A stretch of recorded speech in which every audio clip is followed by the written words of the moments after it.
재벌가 손녀라는 신분을 숨긴 채 할아버지와 외식하던 날, 전 남자친구와 그의 애인을 마주쳤습니다. 그녀는 제가 돈 많은 늙은 남자에게 빌붙는다고 비웃었지만 할아버지의 얼굴을 본 순간 새파랗게 질렸죠. 할아버지의 한마디에 그들은 그 자리에서 얼어붙고 말았습니다. 저녁 6시가 조금 넘어 퇴근길, 회사 건물에서 나서자마자 길가에 세워진 할아버지의 차가 눈에 들어왔습니다. 저는 발걸음을 재촉해 차문을 열고 조수석에 앉으며 웃었습니다. 할아버지, 직접 데리러 오시다니요? 식당 앞에서 만나기로 하지 않았어요? 할아버지는 손에 든 신문을 내려놓고 고개를 돌려 저를 보셨습니다. 그 눈빛에는 애정이 가득했습니다. 요즘 회사 일이 얼마나 바쁜데 네가 기다릴까봐 그랬지. 게다가 내 손녀랑 식사한 지 얼마나 되냐? 직접 데리러 오면 어때서? 저는 할아버지 팔짱을 끼고 애교를 부렸습니다. 할아버지가 최고예요. 그런데 할아버지가 말씀하신 그 오래된 한정식집 정말 그렇게 맛있어요? 그럼 당연하지. 할아버지는 제 손을 두드리며 말씀하셨습니다.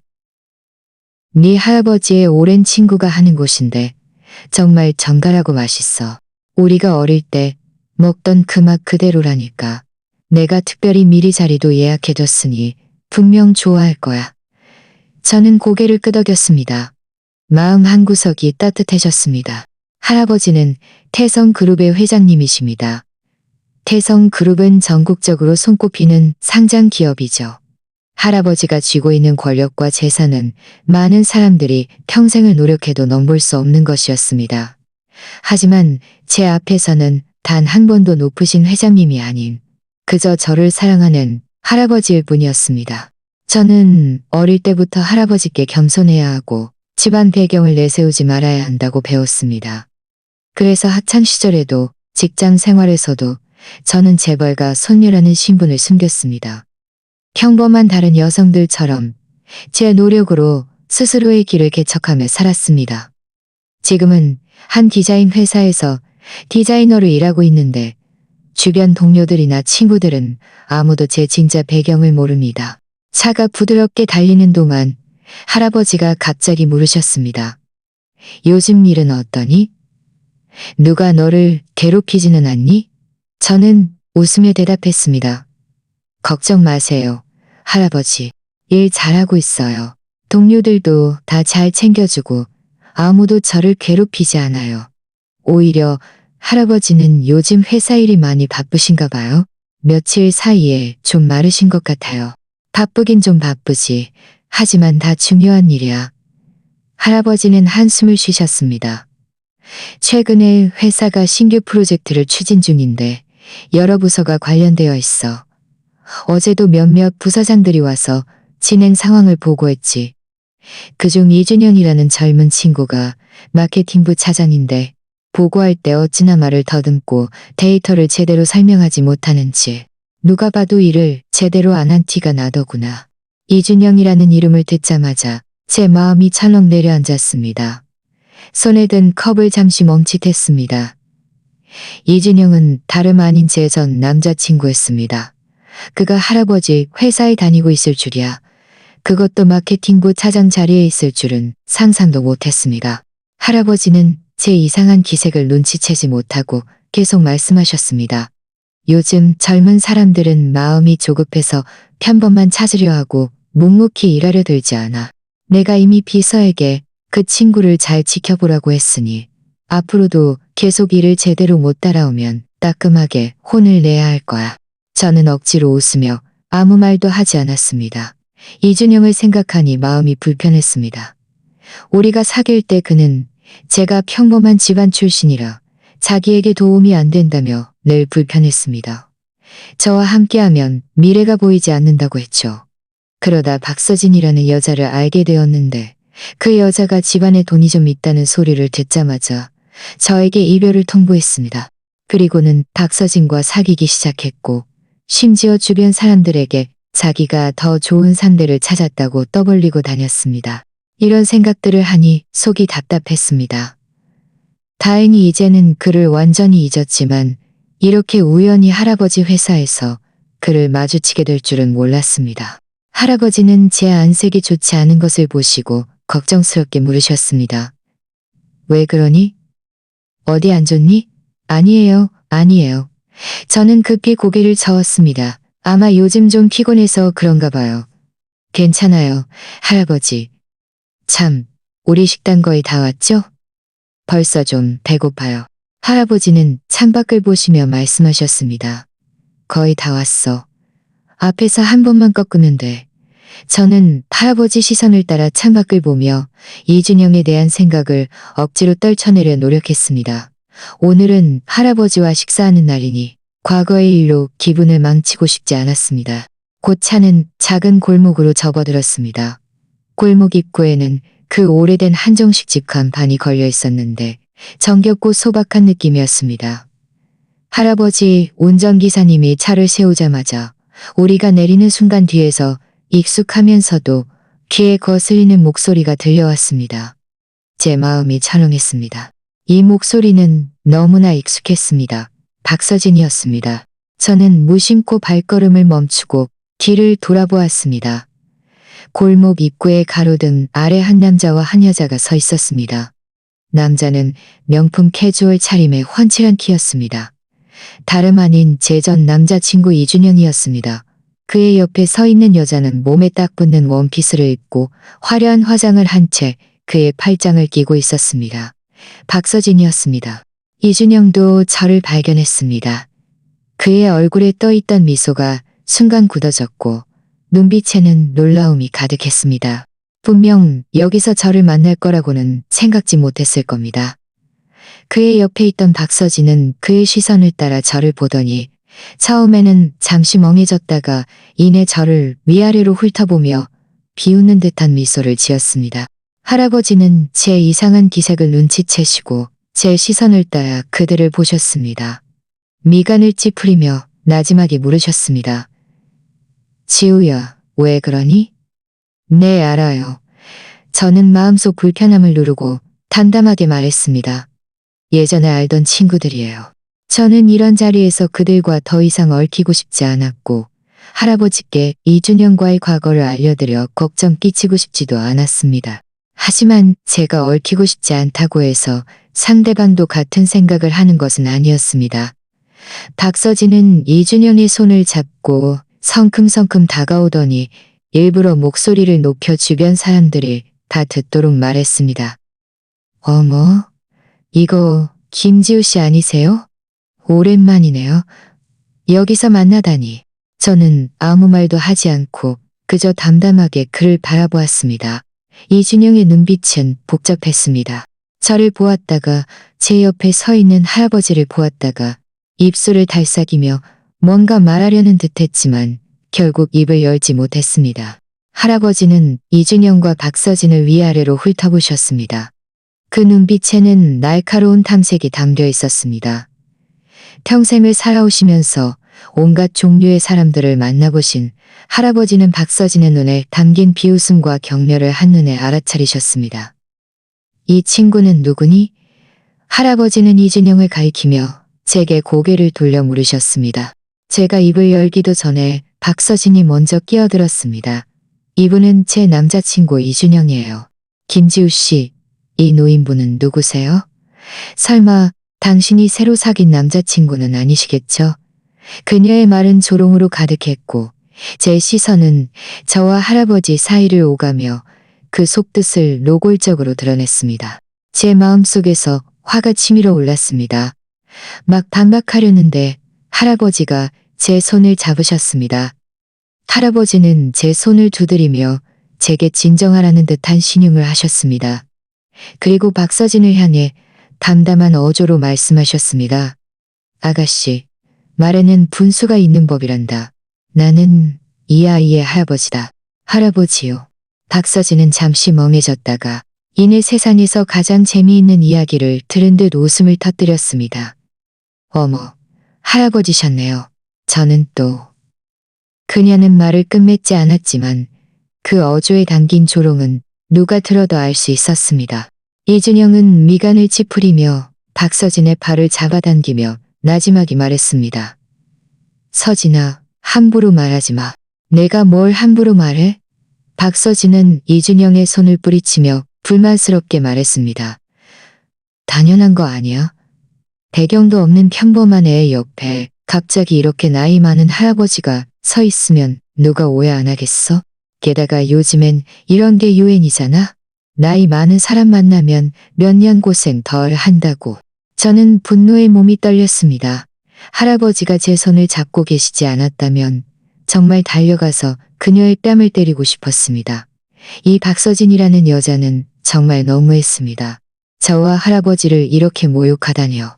할아버지의 얼굴도 굳어졌습니다. 그 눈빛에는 차가운 기운이 감돌았습니다. 평생을 살아오시면서 이렇게 무례하게 말하는 사람은 처음이었습니다. 하지만 할아버지는 워낙 큰 일을 많이 겪으신 분이라 즉시 화를 내지 않으셨습니다. 그저 차갑게 박서진을 바라볼 뿐이었습니다. 이준영도 할아버지에게서 뿜어져 나오는 기운을 감지하고는 마음이 불안해졌습니다. 그는 다시 박서진의 팔을 잡아당기며 다급한 목소리로 말했습니다. 서진아, 제발 그만해.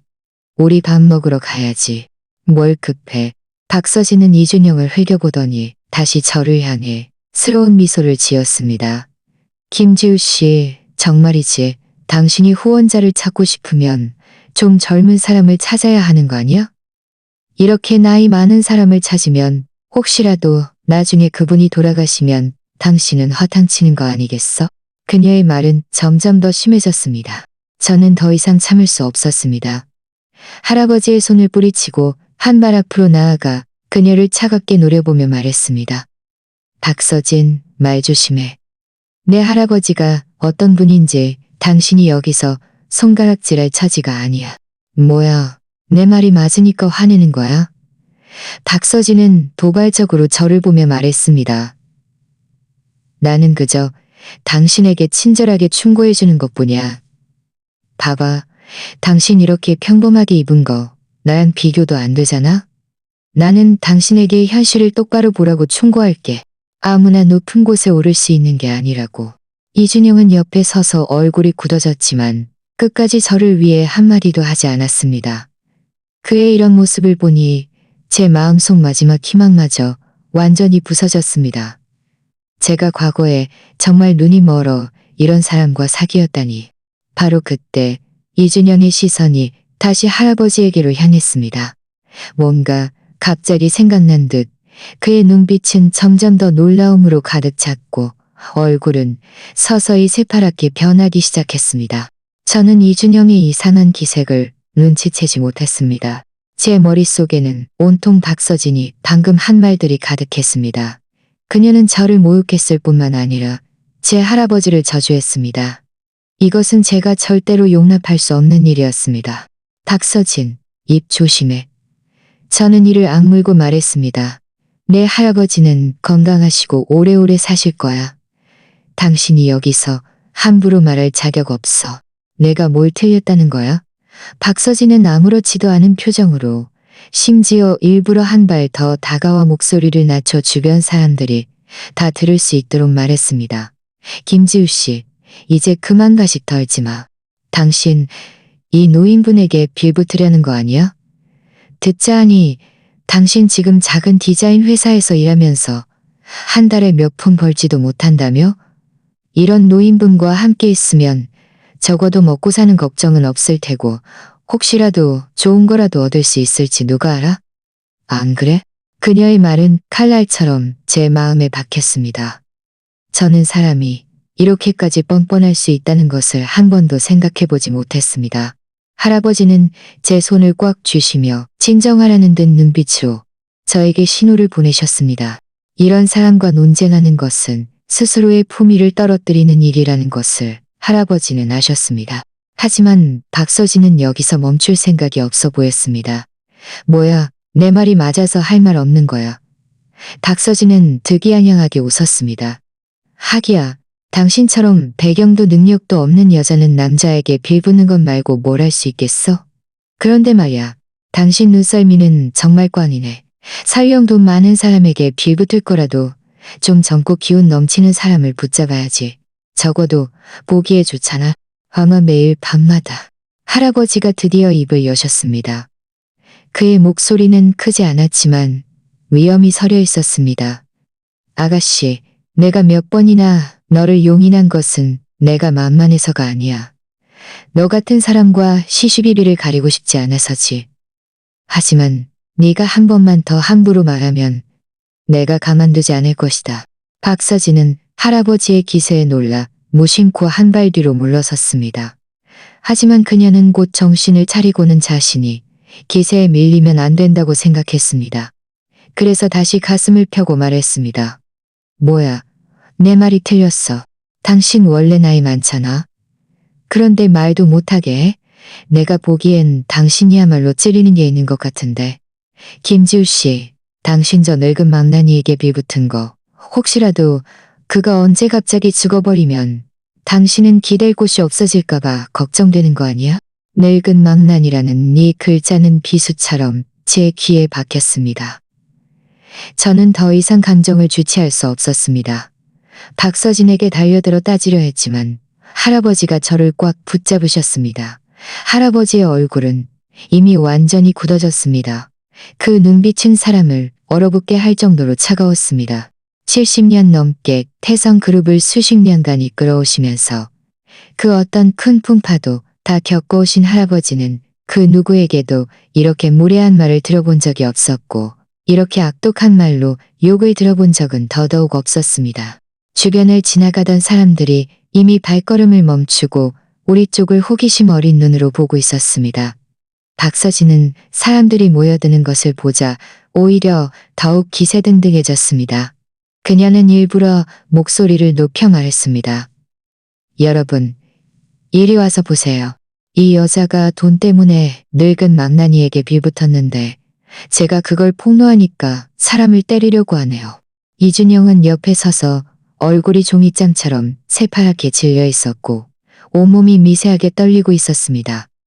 그는 드디어 할아버지를 알아보았습니다.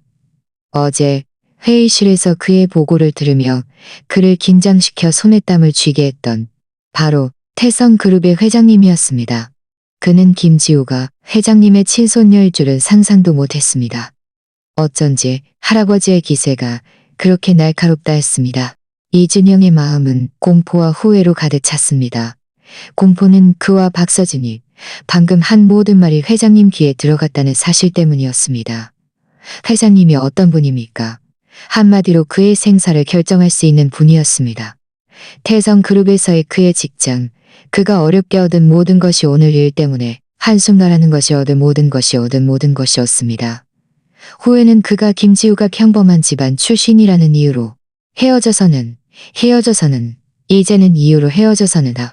그는 회장님을 화나게 했을 뿐만 아니라 회장님의 손녀까지 화나게 했습니다. 이건 자살 행위나 다름없었습니다. 서진아, 제발 그만해. 이준영은 드디어 참지 못했습니다. 그는 달려가 박서진의 손을 붙잡고 애원하는 목소리로 말했습니다. 우리 빨리 가자. 여기서 망신당하지 말고. 망신? 내가 뭘 망신당해?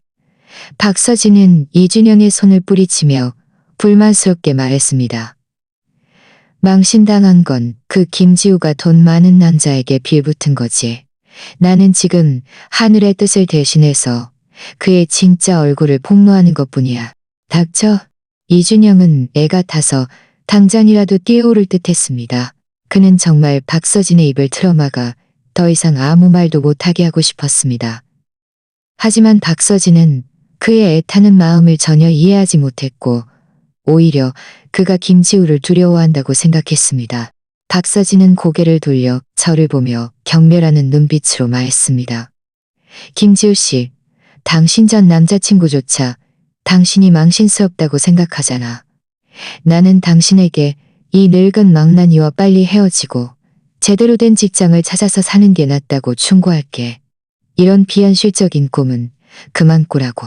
저는 분노에 온몸이 떨렸고 눈물은 눈가에 그렁그렁 맺혔습니다.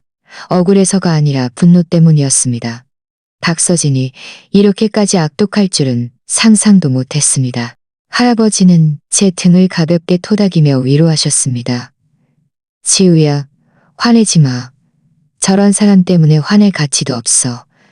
그리고는 고개를 돌려 이준영을 차가운 눈빛으로 바라보며 침착하지만 위험 있는 목소리로 말씀하셨습니다. 네가 이준영이로구나. 이준영은 할아버지가 자기 이름을 부르는 것을 듣자마자 몸을 크게 떨었습니다. 다리가 풀려 주저앉을 뻔했습니다.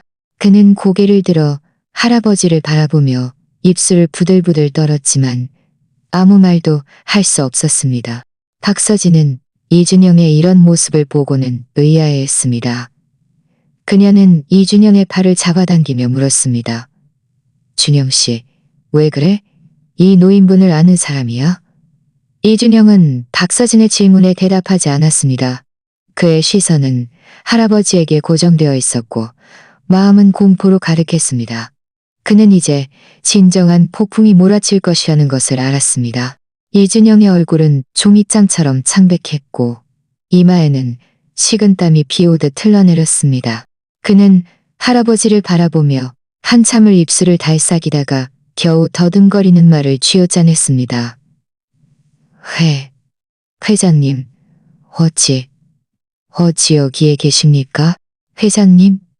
박서진은 그 자리에서 굳어졌습니다.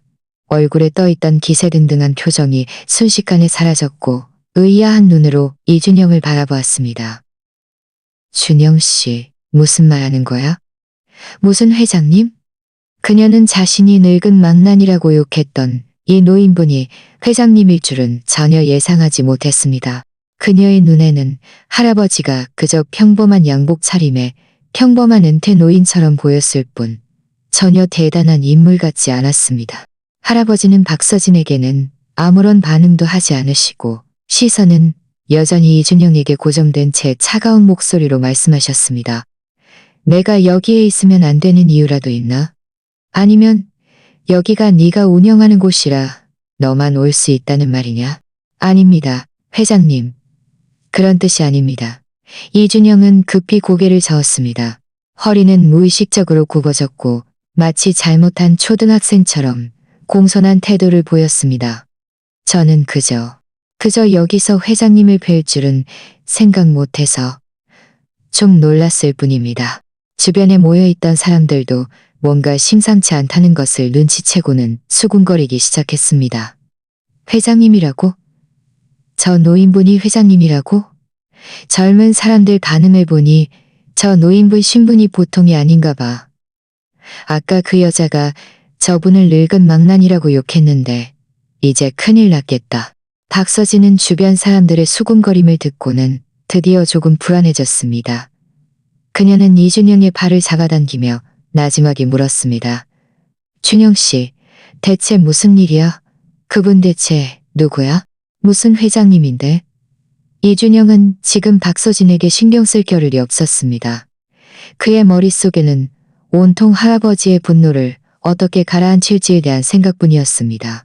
할아버지가 자기 이름을 불렀다는 것은 어제 보고서에 대한 할아버지의 불만이 크다는 뜻이었습니다.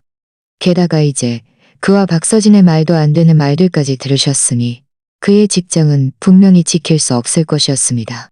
너 나한테 닥쳐. 이준영은 고개를 돌려 박서진을 흘겨보며 분노와 절망이 가득한 목소리로 말했습니다. 이 여자가 쓸데없는 말을 하지 않았더라면 이렇게 큰일이 벌어지지 않았을 겁니다. 박서진은 이준영의 호통에 멍해졌습니다. 눈가에는 순식간에 눈물이 그렁그렁 맺혔습니다.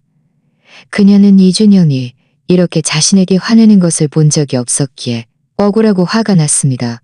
이준영, 당신 나한테 뭐 하는 거야? 내가 뭘 잘못했다고? 분명 그 김지우가 돈 많은 남자에게 빌붙은 건데 당신은 아직도 감싸주려고 해. 당신 진짜. 이준영은 화가 나서 당장이라도 뛰어오를 듯했습니다. 그는 한 발 앞으로 나아가 박서진의 입을 틀어막으려 했습니다. 그는 지금 박서진이 또 무슨 더 심한 말을 해서 할아버지를 완전히 화나게 할까봐 정말 두려웠습니다. 할아버지는 가볍게 콧방귀를 뀌셨습니다. 목소리는 크지 않았지만 이준영의 움직임이 순식간에 멈췄습니다. 뭐냐, 이제야 무섭다는 것을 아느냐. 방금 네 여자친구가 나를 욕할 때는 왜 말리지 않았느냐? 할아버지의 시선은 날카로운 칼날처럼 이준영의 심장을 꿰뚫었습니다. 이준영, 어제 회사에서 네가 보고한 데이터는 불분명했고 업무에는 허점이 많았다. 내가 아직 너에게 책임을 묻기도 전인데 이제 보니 너는 업무 능력도 형편없을 뿐만 아니라 사람 보는 눈도 정말 없구나. 이준영의 몸은 더욱 격렬하게 떨렸습니다. 다리가 풀려 그 자리에서 주저앉았고 두 손으로 머리를 감싸쥐고는 계속 중얼거렸습니다. 끝났다. 완전히 끝났다. 저는 할아버지 옆에 서서 비참한 모습의 이준영을 바라보았습니다. 제 마음에는 단 한치의 동정도 없었고 그저 통쾌한 기분뿐이었습니다. 그가 저를 버릴 때 그렇게 오만하고 매정했는데 이제야 마땅한 대가를 받는 것이었습니다. 박서진은 드디어 뭔가 심상치 않다는 것을 느꼈습니다. 이준영의 반응이 너무나 이상했습니다. 그녀는 할아버지를 보았다가 땅바닥에 주저앉아 절망하는 이준영을 보았다가 마음속 공포가 점점 더 강렬해졌습니다. 그녀는 조심스럽게 물었습니다. 준영 씨, 대체 나한테 똑바로 말해줘. 그 사람 대체 누구야? 왜 그렇게 무서워하는 거야? 이준영은 고개를 들고 텅 빈 눈빛으로 박서진을 바라보며 갈라지는 목소리로 말했습니다. 그분은 태성그룹의 회장님이셔. 네, 내 직속 상사라고. 어제 내가 그분 앞에서 보고도 했어. 태성그룹? 박서진의 눈은 순식간에 휘둥그레졌습니다. 얼굴의 핏기가 순식간에 사라졌고 이준영처럼 새파랗게 질렸습니다. 당신이 말하는 그 태성그룹이 그 전국적으로 유명한 태성그룹이야? 그녀는 비록 대단한 능력은 없었지만 태성그룹의 이름은 들어본 적이 있었습니다. 그곳은 업계 선두 기업으로 자산이 수천억이 넘는 곳이었습니다. 회장님은 전설적인 인물이었죠. 박서진의 다리가 풀려 주저앉을 뻔했습니다. 다행히 옆에 있는 벽을 붙잡고 겨우 버텼습니다. 그녀는 할아버지를 바라보았습니다.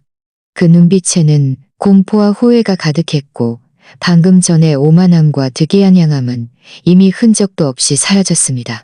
할아버지는 박서진을 힐끗 보시더니 경멸이 가득한 목소리로 말씀하셨습니다. 뭐냐? 이제야 무섭다는 것을 아느냐? 나를 욕할 때는 그렇게 기세등등하지 않았다냐? 박서진은 입술을 부들부들 떨며 뭔가 말하려 했지만 한마디도 할 수 없었습니다. 그녀는 지금 당장이라도 땅속으로 숨고 싶었습니다. 그녀는 태성그룹 회장님을 욕했을 뿐만 아니라 회장님 손녀가 돈 많은 남자에게 빌붙는다고 오해까지 했습니다. 이건 정말이지 스스로를 파멸로 몰아넣는 행위였습니다. 이준영은 땅에서 일어나 비틀거리며 할아버지 앞으로 걸어갔습니다. 쿵 소리와 함께 무릎을 꿇고는 연신머리를 조아렸습니다. 회장님, 제가 잘못했습니다. 정말 잘못했습니다. 부디 저를 한 번만 용서해 주십시오. 제가 사람 보는 눈이 없었습니다. 제가 제대로 가르치지 못해 그 여자가 함부로 말하게 했습니다. 부디 회장님의 넓은 아량으로 저희 같은 사람들에게 신경 쓰지 말아 주십시오. 주변 사람들은 모두 넋을 잃고 이 광경을 지켜보았습니다. 모두 핸드폰을 꺼내 사진을 찍었습니다. 방금 전까지 그렇게 오만방자했던 두 사람이 이제 한 명은 무릎 꿇고 빌고 한 명은 겁에 질려 온몸을 떨고 있다니. 이 반전은 너무나 충격적이었습니다. 저는 눈앞의 이 광경을 보며 오랫동안 쌓여있던 원망이 많이 해소되는 것을 느꼈습니다. 이것이 바로 그들의 오만함에 대한 대가였습니다. 할아버지는 미간을 찌푸리시며 한 발 뒤로 물러나셨습니다. 이준영의 머리 조아림을 피하며 차가운 목소리로 말씀하셨습니다. 일어나거라. 나 태성그룹 회장이 너희 같은 사람들과 시시비비를 가릴 정도로 한가한 사람은 아니다. 하지만 너의 회사 일은 더 이상 필요 없다. 내일 인사부에 가서 퇴사 절차를 봐봐라. 이준영의 몸이 크게 떨렸습니다. 머리 조아리던 동작이 멈췄습니다. 그는 절망적인 눈으로 할아버지를 바라보았습니다. 회장님, 안 됩니다. 부디 저에게 한 번만 더 기회를 주십시오. 제가 정말 잘못했습니다. 이 일자리를 잃을 수는 없습니다. 그는 지금 땅을 치고 후회했습니다. 만약 그때 그가 김지우와 헤어지지 않았더라면, 만약 그가 박서진을 제때 말렸더라면 오늘 이런 지경에 이르지 않았을 겁니다. 하지만 이제는 무슨 말을 해도 늦었습니다. 박서진도 정신을 차렸습니다. 그녀는 이준영이 직장을 잃으면 자신도 좋은 시절이 끝이라는 것을 알았습니다. 그녀는 체면 따위는 신경 쓸 겨를도 없이 앞으로 달려가 이준영과 함께 무릎을 꿇고는 할아버지께 계속 머리를 조아렸습니다. 회장님, 제가 잘못했습니다. 제가 함부로 말해서는 안 되는 것이었습니다. 회장님을 욕해서는 안 되는 것이었습니다. 부디 저를 용서해 주십시오. 제발 이준영 씨를 해고하지 말아주세요. 할아버지의 눈빛에는 단 한치의 연민도 없었습니다. 고개를 돌려 제 손을 잡으시며 말씀하셨습니다. 지우야, 우리 가자. 저런 사람들 때문에 식사 기분 망치지 말고. 저는 고개를 끄덕이고 할아버지를 따라 몸을 돌려 걸어갔습니다. 이준영과 박서진의 애원하는 소리는 멀리 뒤편에 남겨두었습니다. 식당 안으로 들어서자 시끌벅적한 사람들의 소리와 음식 냄새가 확 풍겨왔습니다. 방금 전 입구에서 있었던 불쾌한 일들이 많이 희석되는 듯 했습니다. 식당 사장님은 이미 기다리고 있다가 할아버지가 들어오시는 것을 보고는 즉시 반갑게 맞이했습니다. 회장님, 드디어 오셨군요. 제가 특별히 가장 좋은 창가 자리를 비워두었습니다. 조용하고 좋습니다. 할아버지는 고개를 끄덕이며 웃으며 말씀하셨습니다. 양 사장, 수고 많으셨네. 아닙니다. 회장님을 모시는 것이 저희 영광이죠. 양 사장님은 급히 손을 저으며 저를 보더니 말했습니다. 이분이 회장님께서 늘 말씀하시던 소녀분이시군요. 정말 예쁜 아가씨네요. 감사합니다, 양 사장님. 저는 예의 바르게 웃었습니다. 우리는 양 사장님을 따라 창가 자리로 가서 앉았습니다. 그는 메뉴판을 건네며 말했습니다. 회장님, 뭘로 드시겠습니까? 늘 드시던 걸로 준비해드릴까요? 늘 먹던 대로 하고 지우가 좋아하는 달콤한 요리 2가지 더 추가해주게. 할아버지는 메뉴판을 제게 건네셨습니다. 지우야, 더 먹고 싶은 거 있으면 마음껏 시켜도 돼. 괜찮아요, 할아버지. 늘 먹던 것만으로도 충분해요. 저는 메뉴판을 양 사장님에게 돌려주며 말했습니다. 양 사장님, 할아버지께서 말씀하신 대로 해주세요. 양 사장님은 네 하고 대답하며 주방으로 가서 음식을 주문했습니다. 식탁 위에는 고요함이 흘렀습니다. 할아버지는 저를 보시며 나지막이 물으셨습니다. 지우야, 방금 놀라지는 않았니? 그 아가씨가 너무 분별 없이 말해서 할아버지가 제때 막아주지 못했구나. 저는 고개를 저으며 할아버지 손을 잡았습니다. 할아버지, 저는 괜찮아요. 오히려 할아버지께서 방금 그렇게 욕을 들으셔서 화나셨을 것 같았네요. 화가 좀 나긴 했지. 하지만 그보다 더 우스웠어. 할아버지는 웃으시며 눈빛에 약간의 경멸을 담아 말씀하셨습니다. 요즘 젊은 사람들은 집안에 돈이 조금 있다고 해서 눈에 뵈는 게 없고 세상 물정 모르는 게 문제야.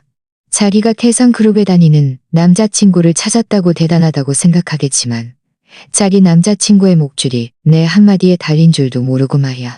저는 통쾌함에 웃음이 터져 나왔습니다. 할아버지, 아까 그분 업무 능력도 형편없고 사람 보는 눈도 없다고 말씀하실 때 그 사람 얼굴이 새파랗게 질렸어요. 정말이지 얼마나 비참해 보이던지. 그건 당연한 결과야. 할아버지는 식탁 위의 차를 한 모금 마시셨습니다. 어제 그가 보고할 때부터 나는 이 젊은 친구가 마음이 올바르지 않고 일을 성실하게 하지 않는다고 생각했어. 이제 보니 능력도 없을 뿐더러 인품도 정말 형편없더구나. 그때 그가 너를 평범한 집안 출신이라고 해서 헤어진 거 아니었니? 할아버지께서 이 일을 알고 계실 줄은 몰랐습니다. 저는 잠시 멍해졌다가 고개를 끄덕였습니다. 네, 그때 그 사람은 저와 함께하면 미래가 보이지 않는다고, 제가 자기에게 도움이 안 된다고 늘 말했어요. 그러다 박서진이라는 여자를 알게 되었는데 듣자 하니 박서진 집안에서 작은 회사를 운영하고 돈이 좀 있다고 하자마자 저에게 이별을 통보했어요. 할아버지의 얼굴이 굳어졌습니다. 식탁을 손으로 탁 치시며 말씀하셨습니다. 어리석은 녀석. 내 김씨 집안의 손녀를 감히 누가 함부로 평가한단 말이냐? 만약 그가 너의 진짜 신분을 알았더라면 무릎 꿇고 재결합을 빌어도 모자랄 판이었을 게다. 저는 그 사람이랑 재결합하고 싶지 않아요. 저는 입술을 비죽였습니다. 그때 그렇게 매점했는데 지금 그 사람이 저에게 빈다고 해도 저는 돌아가지 않을 거예요. 게다가 저는 지금 혼자서도 잘 지내고 있어요. 그 사람이랑 더 이상 얽힐 필요 없어요. 네가 그렇게 생각한다니 다행이구나. 할아버지는 만족스럽게 저를 바라보셨습니다. 지우야, 할아버지는 네가 집안에 의지하지 않고 스스로의 힘으로 해나가고 싶어 하는 것을 알아. 할아버지가 너를 지지한다. 하지만 언제든 할아버지는 너의 가장 든든한 버팀목이라는 것을 기억해야 한다. 만약 누가 또 너를 괴롭히면 그들에게 예의 차릴 필요 없어. 바로 할아버지에게 말해. 할아버지가 그들을 손봐줄 테니. 알겠어요, 할아버지. 감사합니다. 제 마음은 따뜻해졌습니다. 할아버지의 이 말씀 한마디에 저는 더 이상 아무것도 두렵지 않았습니다. 바로 그때 양 사장님이 음식을 들고 다가오셨습니다. 우리의 대화가 끊겼습니다. 회장님, 음식 나왔습니다. 다 회장님께서 좋아하시는 것입니다. 어서 맛보십시오. 색깔, 향, 맛 3박자를 고루 갖춘 한정식 요리들이 식탁에 차려졌습니다. 갈비찜, 해물파전, 잡채, 그리고 제가 제일 좋아하는 고구마 맛 한 것 식혜. 따뜻한 음식들이 식탁 전체를 훈훈하게 만들었습니다. 할아버지는 제게 갈비찜 한 점을 덜어주시며 말씀하셨습니다. 어서 맛봐봐. 옛날 그 맛 그대로니. 저는 한 입 베어 물었습니다. 새콤달콤하고 부드러운 고기 맛이 어릴 때 먹던 그 맛과 똑같았습니다. 저는 고개를 끄덕였습니다. 맛있어요. 어릴 때 먹던 맛 그대로예요. 맛있으면 많이 먹으렴. 할아버지는 제게 고구마 맛탕 한 조각을 덜어주셨습니다. 우리는 식사를 하면서 담소를 나누었습니다. 입구에서의 불쾌한 일들은 금세 저 멀리 사라졌습니다. 한편 식당 입구에 이준영과 박서진은 이미 완전히 절망에 빠져 있었습니다. 구경하던 사람들은 충분히 구경하고는 하나둘 흩어졌습니다. 가면서도 그들을 손가락질하며 비꼬는 말을 잊지 않았습니다. 꼴 좋다. 입이 그렇게 싸더니 역시 사람을 깔보더니만. 이제야 그분이 대단한 분이라는 걸 알았겠지. 그 남자도 한심하네. 여자친구가 막말할 때 일찍 말리지도 못하고. 이 말들은 칼날처럼 이준영과 박서진의 마음에 박혔습니다.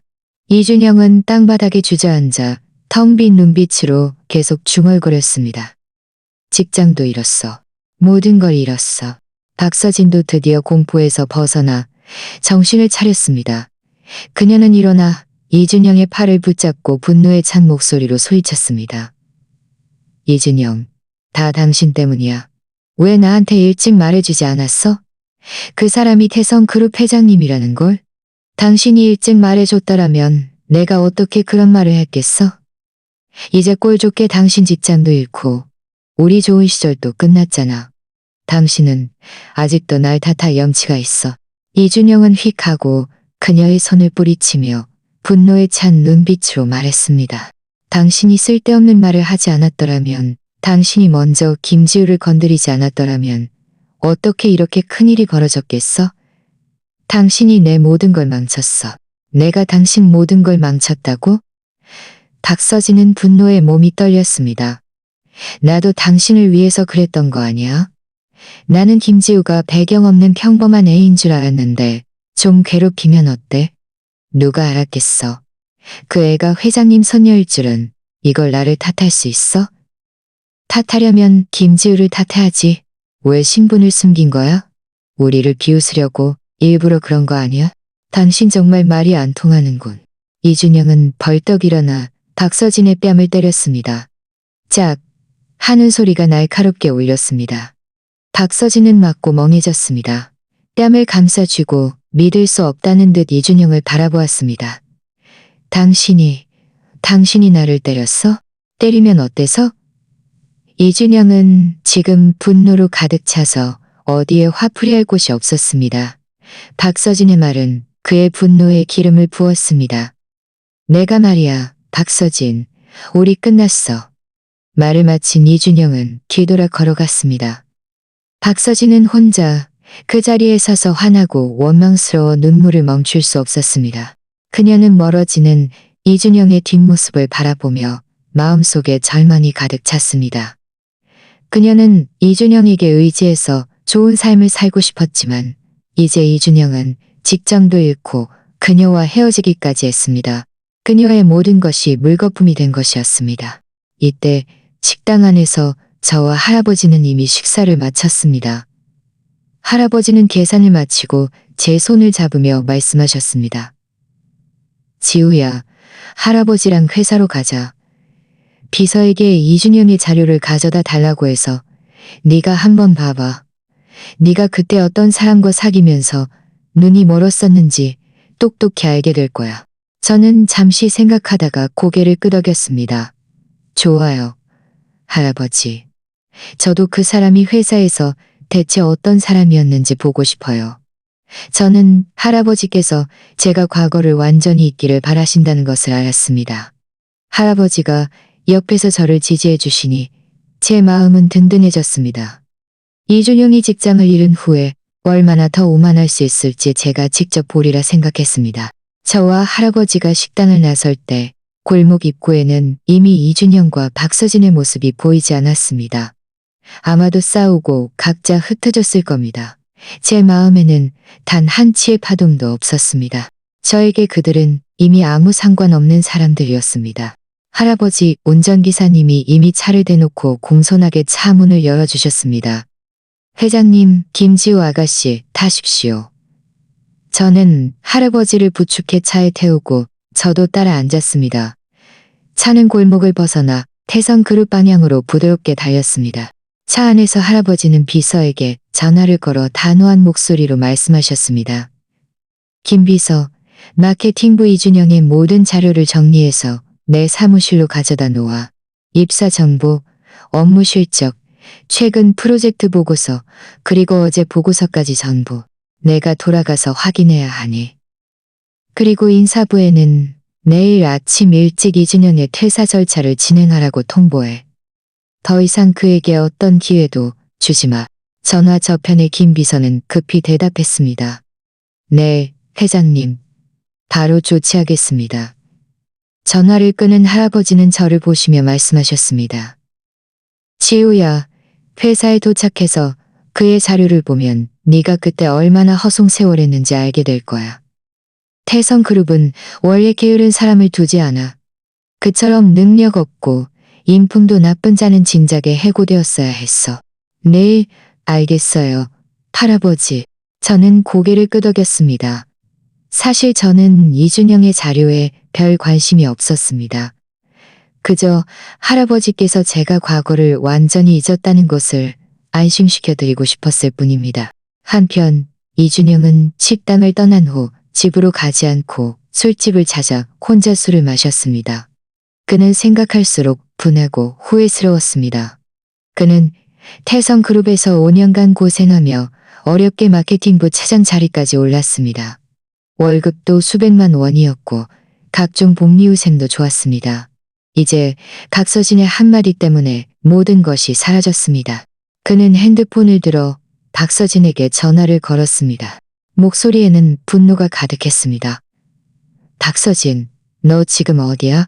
네가 내 직장을 잃게 만들었으니 책임져야 할 거 아니야. 전화 저편의 박서진은 아직 목소리가 잠겨 있었고 이준영의 말을 듣자 화가 치밀어 올랐습니다. 당신이 나한테 책임지라고? 나는 오히려 당신에게 책임지라고 해야겠네. 당신이 그 노인분이 회장님이 하는 걸 말해주지 않았더라면 내가 어떻게 그런 말을 했겠어? 이준영, 당신이 내 모든 걸 망쳤어. 당신은 아직도 나를 탓할 염치가 있어? 이준영은 소리쳤습니다. 당신이 먼저 김지우를 건드리지 않았더라면, 당신이 입을 함부로 놀려 회장님을 욕하지 않았더라면 이렇게 큰일이 벌어졌겠어? 박서진, 내가 말하는데 당신은 나랑 같이 회장님과 김지우에게 가서 사과해야 해. 그들이 우리를 용서해주지 않으면 나는 당신을 가만두지 않을 거야. 사과? 그들이 우리를 용서해줄 것 같아? 박서진은 비웃었습니다. 이준영, 꿈깨. 당신 지금 시업자 거지잖아. 나는 당신이랑 같이 망신당하러 가지 않을 거야. 우리 이미 헤어졌으니 더 이상 나를 귀찮게 하지 마. 말을 마친 박서진은 전화를 끊고 이준영의 번호를 차단했습니다. 이준영은 핸드폰 화면을 보며 화가 나서 핸드폰을 땅바닥에 내던졌습니다. 핸드폰은 순식간에 산산조각 났습니다. 마치 지금 그의 심정처럼요. 그는 박서진의 말이 맞다는 것을 알았습니다. 회장님과 김지우는 그를 절대로 용서하지 않을 것이었습니다. 하지만 그는 이렇게 모든 것을 잃은 것이 너무나 분했습니다. 그는 갑자기 김지우가 예전에 자신을 그렇게 사랑했었다는 것을 떠올렸습니다. 어쩌면 아직 만회할 여지가 있을지도 모른다고 생각했습니다. 그가 김지우의 용서를 구하고 김지우가 회장님 앞에서 자신을 위해 몇 마디 좋은 말을 해준다면 그의 직장을 지킬 수 있을지도 몰랐습니다. 이 생각에 이준영은 마지막 지푸라기라도 잡는 심정이었습니다. 그는 자리에서 일어나 비틀거리며 술집을 나와 제가 이전에 다니던 디자인 회사 방향으로 걸어갔습니다. 그는 제가 어디에 사는지 몰랐기에 회사에 가서 저를 기다릴 수밖에 없었습니다. 이때 저는 이미 할아버지와 함께 태성 그룹 건물 아래에 도착했습니다. 눈앞에 우뚝 솟은 오피스 빌딩을 보며 감개무량했습니다. 이곳은 할아버지의 평생의 노고가 담긴 곳이자 많은 사람들이 꿈을 그리며 일하고 싶어하는 곳이었습니다.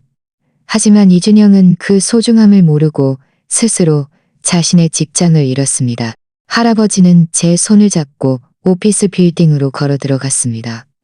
입구의 경비원들은 공손하게 격리했습니다. 회장님, 안녕하십니까? 할아버지는 고개를 끄덕이시고 저를 데리고 엘리베이터에 타셨습니다. 엘리베이터는 회장실이 있는 최고층으로 직행했습니다. 김 비서는 이미 회장실 문 앞에서 기다리고 있었습니다. 우리가 오는 것을 보고는 급히 다가와 맞이했습니다. 회장님, 김지우 아가씨, 오셨습니까?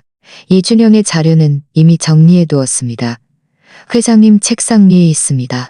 그래, 너는 먼저 내려가 있어라. 필요하면 다시 부르겠다. 할아버지는 말씀하셨습니다. 네, 회장님. 김 비서는 대답하며 돌아섰습니다. 할아버지는 회장실 문을 열고 제 손을 잡고 안으로 들어갔습니다. 회장실은 매우 넓었고 깔끔하고 웅장하게 꾸며져 있었습니다. 통유리창 밖으로는 번화한 도시 풍경이 펼쳐졌습니다. 책상 위에는 깔끔하게 정리된 서류 뭉치가 놓여 있었는데 할아버지는 책상 앞으로 가셔서 자료를 제게 건네주셨습니다. 지우야, 네가 한번 봐봐.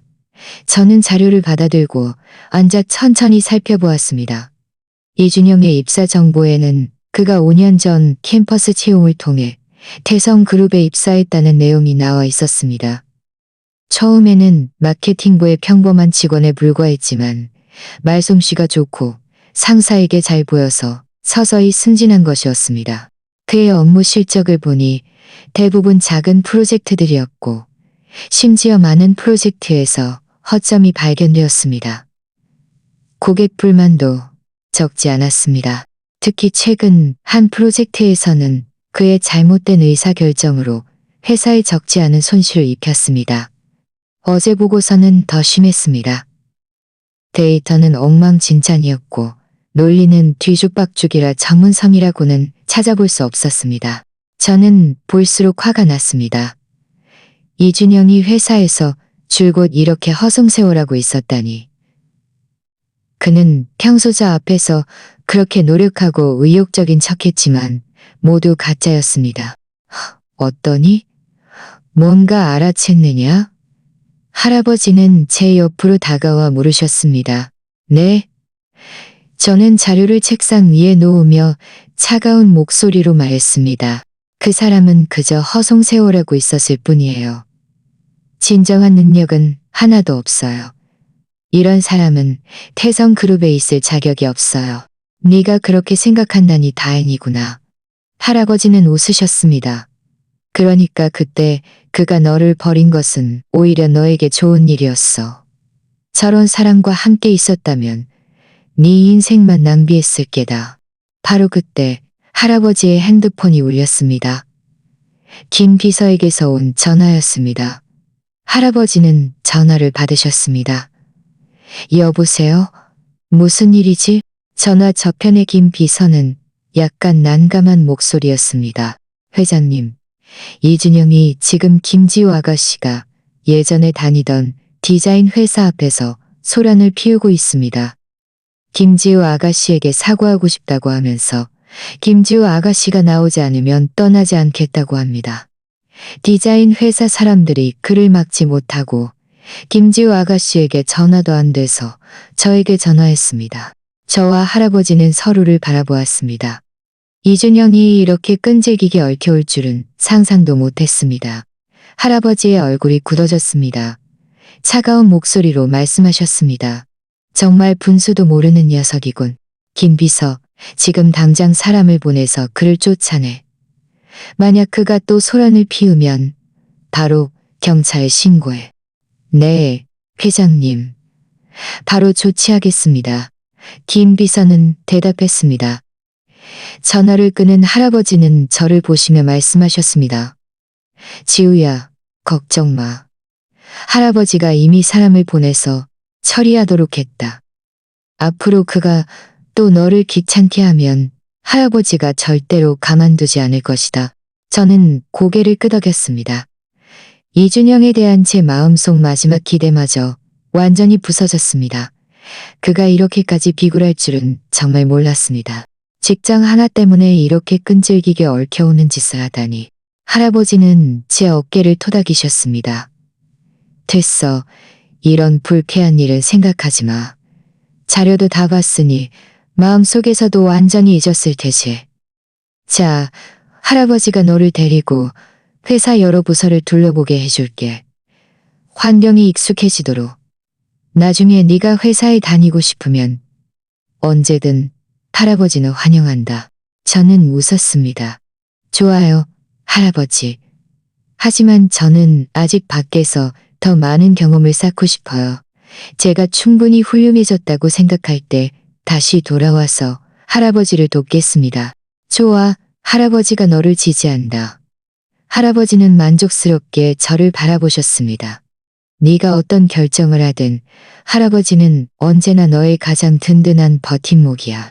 저는 할아버지를 따라 회장실을 나와 태성그룹을 둘러보기 시작했습니다.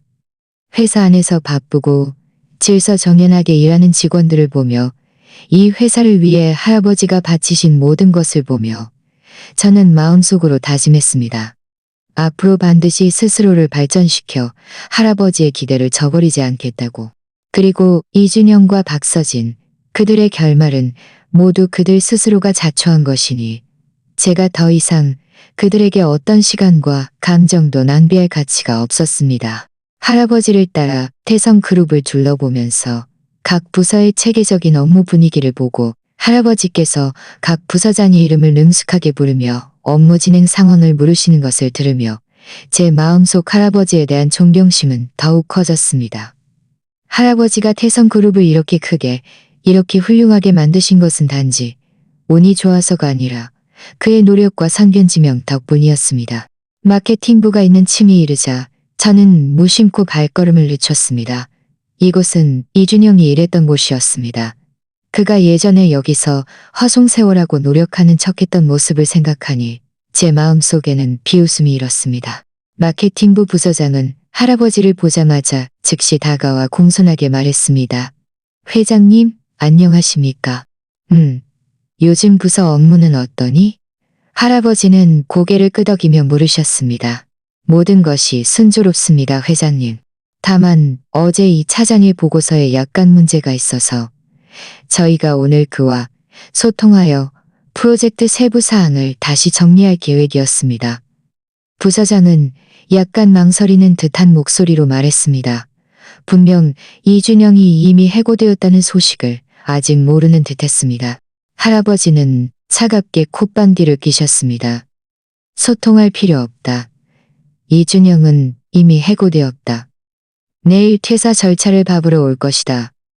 앞으로 그가 맡았던 프로젝트는 네가 다른 사람을 배치해서 다시 맡기고 반드시 꼼꼼히 확인해서 다시는 허점이 생기지 않도록 해라. 부서장은 잠시 멍해졌다가 이내 급히 대답했습니다. 네, 회장님. 바로 조치하겠습니다. 그는 저를 힐끗 보며 눈빛에 약간의 의아함이 있었지만 감히 더 이상 묻지는 못했습니다. 마케팅부를 떠나며 할아버지는 저를 보시며 나지막이 물으셨습니다. 지우야, 혹시 옛날 생각이 났니? 저는 고개를 끄덕이며 부인하지 않았습니다. 마케팅부 사무실을 보니 제가 애써 잊으려 했던 과거의 일들이 다시 선명하게 떠올랐습니다. 저와 이준영은 대학교 졸업하던 해에 만났습니다. 당시 저는 작은 디자인 회사에 인턴으로 막 입사했고 이준영은 태성그룹 마케팅부에 입사했습니다. 우리는 한 업계 교류회에서 만났습니다. 이준영이 먼저 다가와 말을 걸었고 제가 재능이 많다고 생각했다며 저에게 첫눈에 반했다고 말했습니다. 그때 저는 막 사회생활을 시작해서 연애 경험이 없었고 이준영의 달콤한 말에 정신을 차릴 수 없었습니다. 그는 매일 퇴근 후에 저를 데릴 수 없었습니다. 저는 제가 운명의 상대를 만났다고 생각했고 금세 그와 연애 관계를 시작했습니다. 연애 후에도 저는 계속 제 신분을 숨겼습니다. 그와 진심으로 연애하고 싶었고 돈과 신분이 우리 관계에 영향을 미치지 않기를 바랐습니다. 저는 제가 진심으로 노력하면 그의 진심을 얻을 수 있을 거라고 생각했습니다. 하지만 시간이 지날수록 이준영의 본성이 서서히 드러날 줄은 몰랐습니다. 그는 일이 힘들다고, 월급이 너무 적다고, 자신이 재능이 있는데도 인정받지 못한다고, 매번 저와 데이트할 때마다 무심코 주변 친구 중에 돈 많은 여자친구를 사귄 사람, 집안 배경 덕분에 승진한 동료 이야기를 꺼냈습니다. 저는 처음에는 그를 위로하고 격려하며 우리가 함께 노력하면 앞으로 분명 더 잘 될 거라고 말해주었습니다. 하지만 그는 전혀 듣지 않았고 오히려 제가 자기에게 도움이 안 된다고 생각하며 저에게 점점 더 차갑게 대했습니다.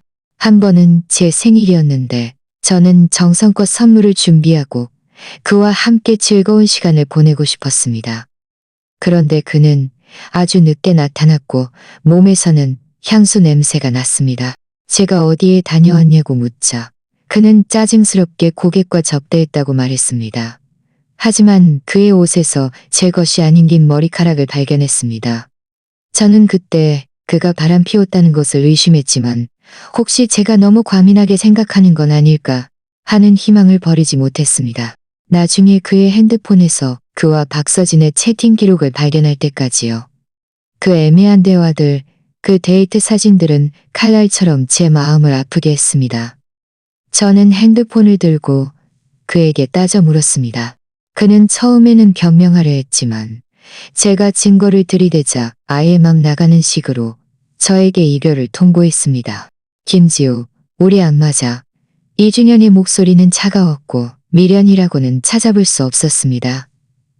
너는 평범한 집안 출신이라 내가 원하는 삶을 줄 수 없어. 박서진은 집안에 돈이 많아서 내가 승진하고 월급도 올리는데 도움을 줄 수 있어. 그 여자랑 함께해야 내가 더 좋은 미래를 가질 수 있어. 그래서 나를 배신한 거야? 저는 눈물을 참으며 물었습니다. 그런 셈이지. 이준영은 아무렇지도 않게 말했습니다. 감정이라는 게 원래 이런 거잖아. 맞으면 만나고 안 맞으면 헤어지는 거지. 너도 너무 상심하지 마. 네 조건이면 평범한 사람 만나서 사는 건 충분히 가능할 거야. 그의 말은 무딘 칼날처럼 제 마음을 서서히 갈라놨습니다. 저는 그때 정말 슬펐습니다. 그를 잃어서가 아니라 제가 진심으로 바쳤던 감정이 그에게 이렇게 짓밟혔다는 사실 때문에요. 나중에 듣자 하니 그와 박서진이 사귀게 된 후 그는 주변 사람들에게 자랑하고 다녔다고 했습니다.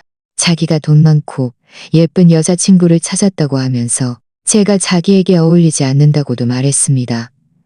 그때 저는 정말 화가 나서 제 진짜 신분을 밝혀 그의 코를 납작하게 해주고 싶었습니다.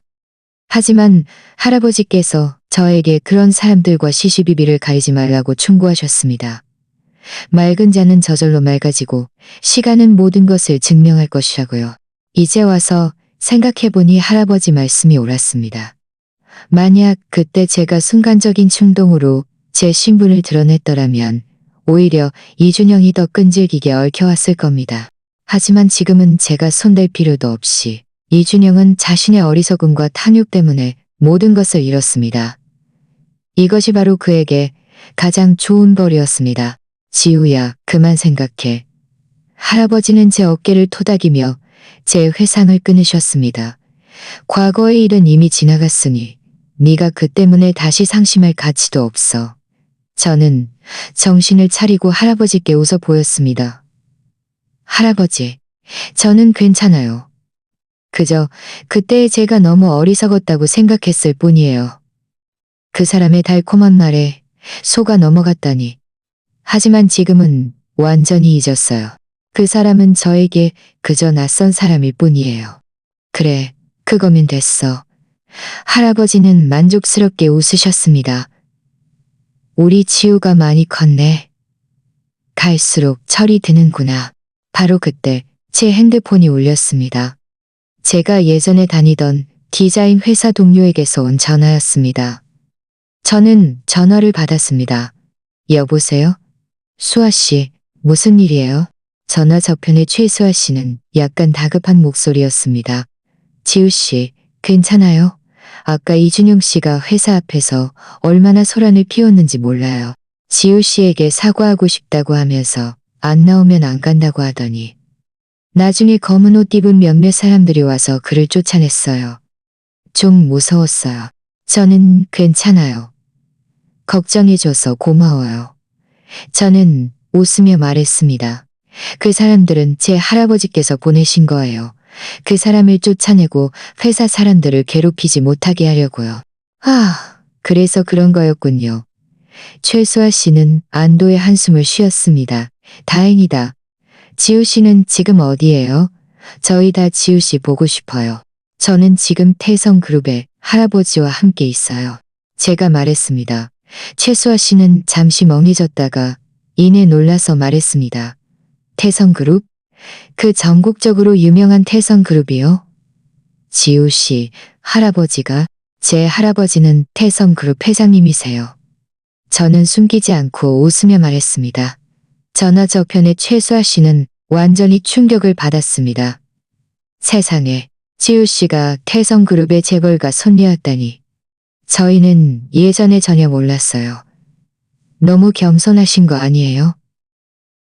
이준영, 그 자식은 정말 사람 보는 눈이 없었네. 예전에는 너무 드러내고 싶지 않아서 신분을 숨겼어요. 저는 웃으며 말했습니다. 됐어요, 수아 씨. 저 지금 바빠서 이만 끊을게요. 시간 되면 나중에 만나요. 전화를 끊자 할아버지는 저를 보시며 말씀하셨습니다. 왜? 옛날 회사 동료가 전화했니? 네. 걱정돼서 전화해서 물어봤어요. 저는 고개를 끄덕였습니다. 그래, 그거면 됐어. 할아버지는 말씀하셨습니다. 앞으로 옛날 회사에 다시 가보고 싶으면 할아버지가 같이 가줄게. 그들에게 우리 지우가 든든한 배경이 있는 사람이라는 것을 알게 해서 아무도 괴롭히지 못하게 해야지. 저는 웃으며 할아버지 팔짱을 꼈습니다. 좋아요, 할아버지. 하지만 저는 지금 스스로를 더 빨리 발전시켜서 나중에 돌아와 할아버지 회사 경영을 돕고 싶어요. 할아버지는 만족스럽게 제 머리를 쓰다듬으셨습니다. 좋아, 할아버지가 기다릴게.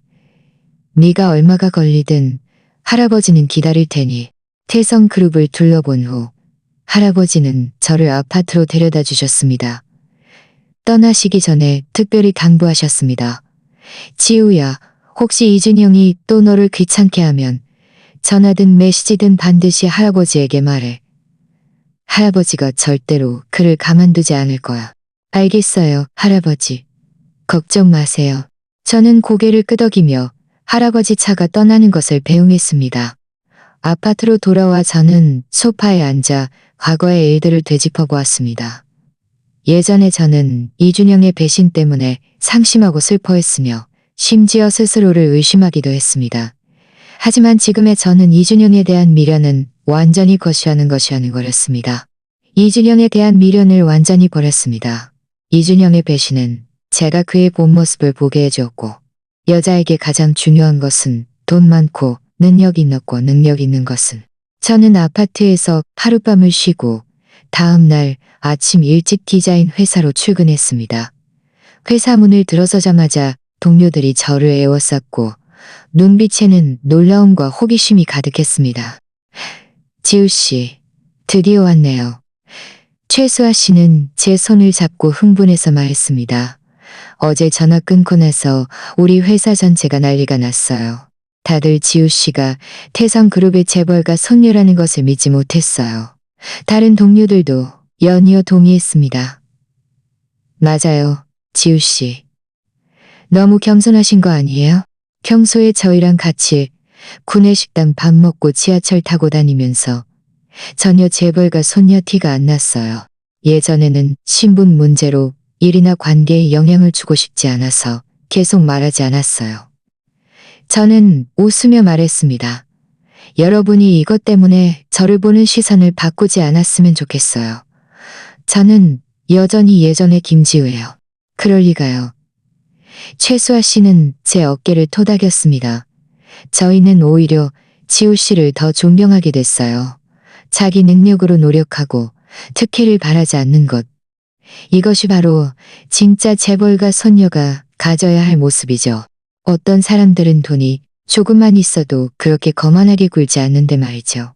저는 최수아 씨가 박서진을 말하는 것임을 알았고 마음속으로 웃음을 참을 수 없었습니다.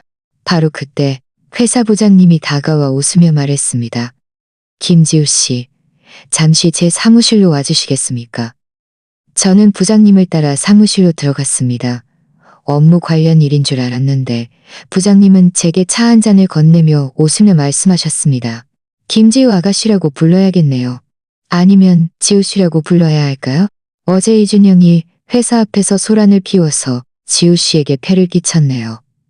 다행히 회장님께서 제때 사람을 보내서 처리해 주셔서 망정이지. 아니었으면 언제까지 소란을 피웠을지 모르겠습니다. 괜찮아요, 부장님. 이미 다 해결됐어요.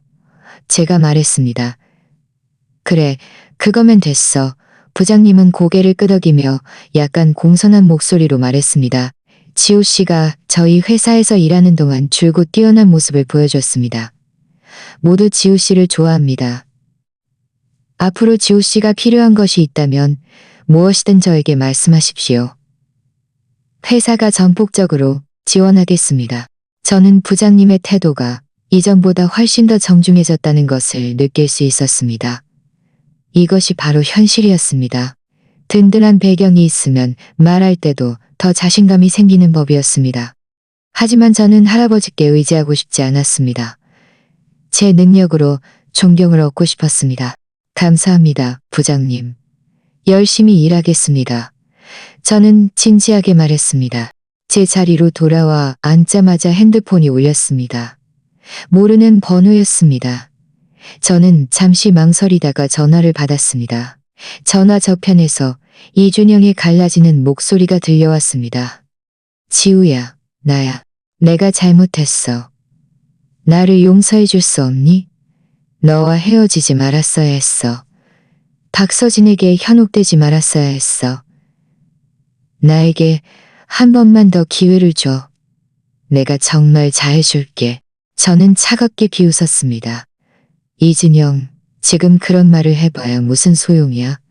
그때는 내가 평범한 집안 출신이라고 싫어하면서 단호하게 나에게 이별을 통보했잖아. 이제 내 신분을 아니까 다시 나를 찾아오려고 하는 거야? 나를 뭘로 보는 거야? 그런 뜻이 아니야. 지우야, 지우야. 이준영은 급히 해명했습니다.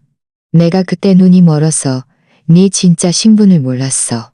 지금은 잘못했다는 것을 알아. 정말 후회해. 지우야. 나를 이번 한 번만 용서해줘. 앞으로 네 말이라면 뭐든지 들을게. 네가 후회하는 것은 나랑 헤어진 게 아니라 태성그룹 재벌가 손녀인 나를 놓친 것을 후회하는 거겠지. 저는 차가운 목소리로 말했습니다. 이준영, 정말 실망스럽다. 우리 사이는 이미 끝났어. 앞으로 다시는 나에게 전화하지 마. 그렇지 않으면 경찰에 신고할 거야. 안 돼. 지우야, 지우야. 이준영은 급히 말했습니다. 네가 아직 나를 사랑한다는 것을 알아. 그렇지 않으면 네 할아버지가 사람을 보내서 나를 쫓아내지 않고 바로 경찰에 신고했을 거야. 지우야, 네 마음속에 아직 내가 있다는 것을 알아. 나에게 한 번만 더 기회를 줘. 네가 너무 자의식 과잉이구나. 저는 말을 마치고 바로 전화를 끊고 이 번호도 차단했습니다. 이준영이 이렇게 뻔뻔할 줄은 정말 몰랐습니다. 제 신분을 알고 나서 자신의 잘못을 반성하는 것이 아니라 저에게 빌부터 다시 성공하려고 하다니. 이런 남자는 정말 구제불능이었습니다. 한편 박서진도 다른 사람들의 입을 통해 제 진짜 신분을 알게 되었습니다. 그녀는 이 소식을 들었을 때 전혀 믿을 수 없었고 다른 사람들이 자신에게 장난치는 줄 알았습니다. 뭐라고? 김지우가 태성 그룹의 재벌가 손녀라고? 박서진은 옆에 있는 친구를 붙잡고 흥분해서 말했습니다. 말도 안 돼. 그 애는 그냥 평범한 집안의 가난한 애잖아. 어떻게 태성 그룹의 재벌가 소녀일 수가 있어. 진짜야.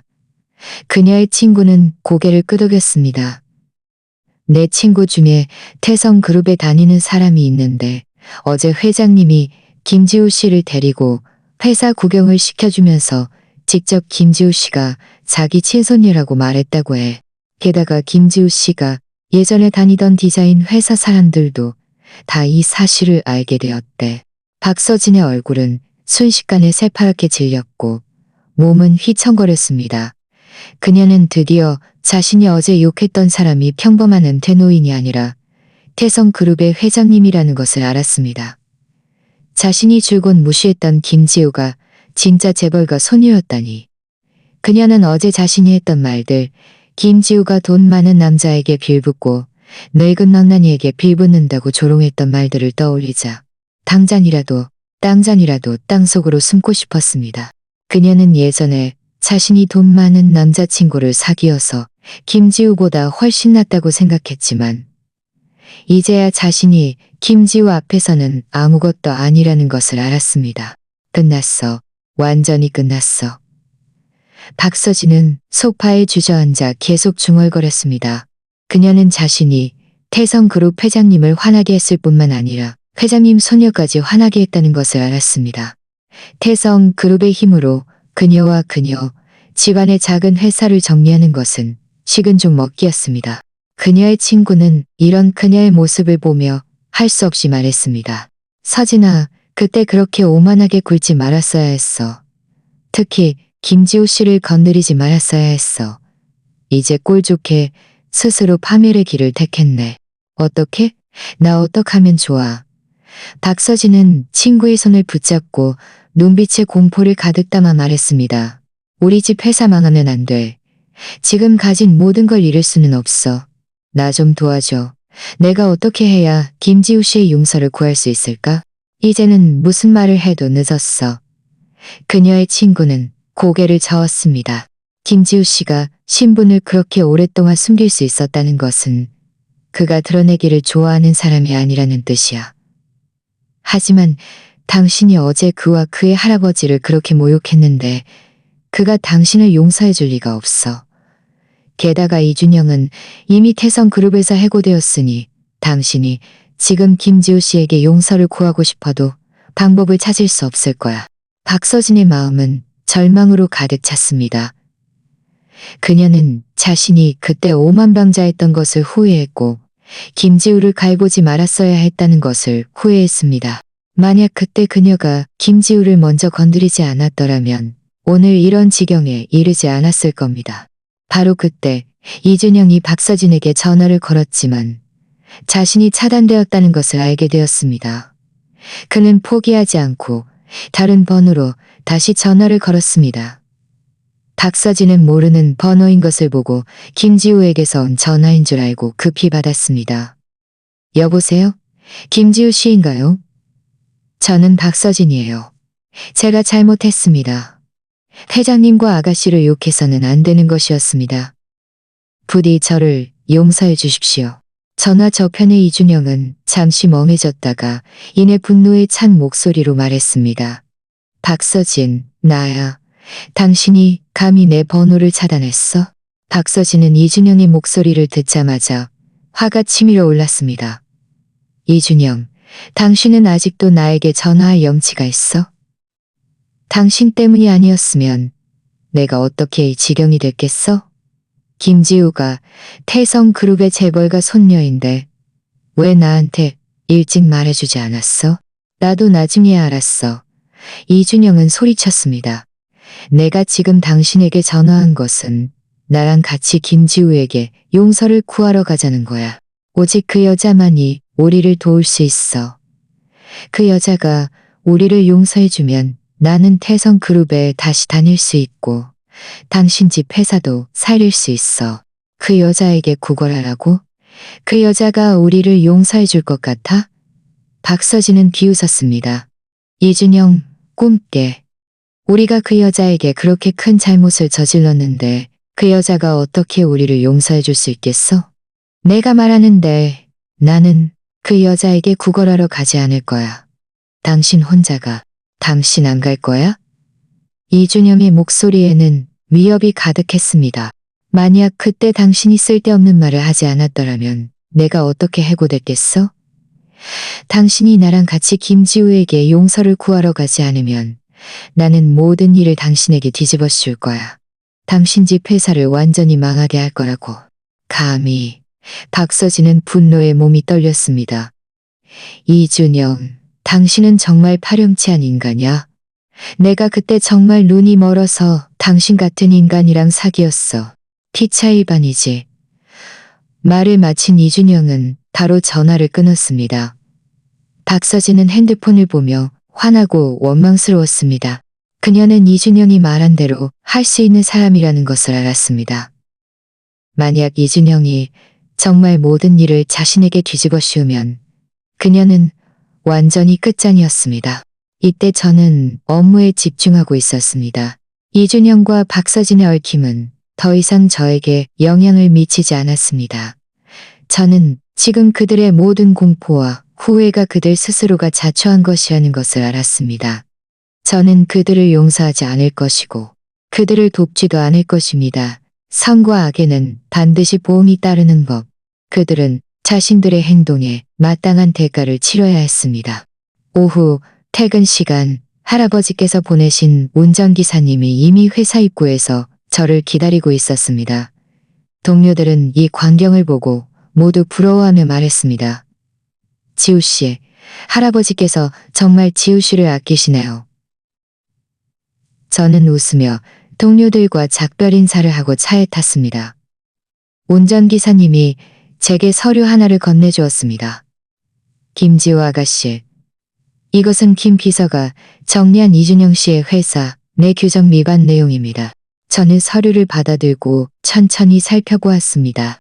그 안에는 이준영이 직위를 이용해 회사 재산을 횡령하고 고객에게 뇌물을 받고 회사 기밀을 유출하는 등 여러 가지 규정 위반 행위가 자세히 기록되어 있었습니다. 저는 볼수록 화가 났습니다. 이준영이 이렇게까지 대담하게 행동했을 줄은 몰랐습니다.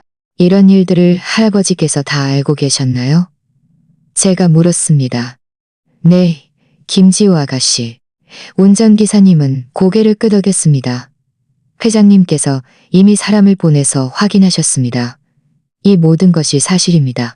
회장님께서는 이준영 씨를 해고할 뿐만 아니라 그의 법적 책임까지 물어 그가 자신의 행동에 대한 대가를 치르게 하실 것이라고 말씀하셨습니다. 저는 고개를 끄덕였습니다. 마음속으로 통쾌함을 느꼈습니다.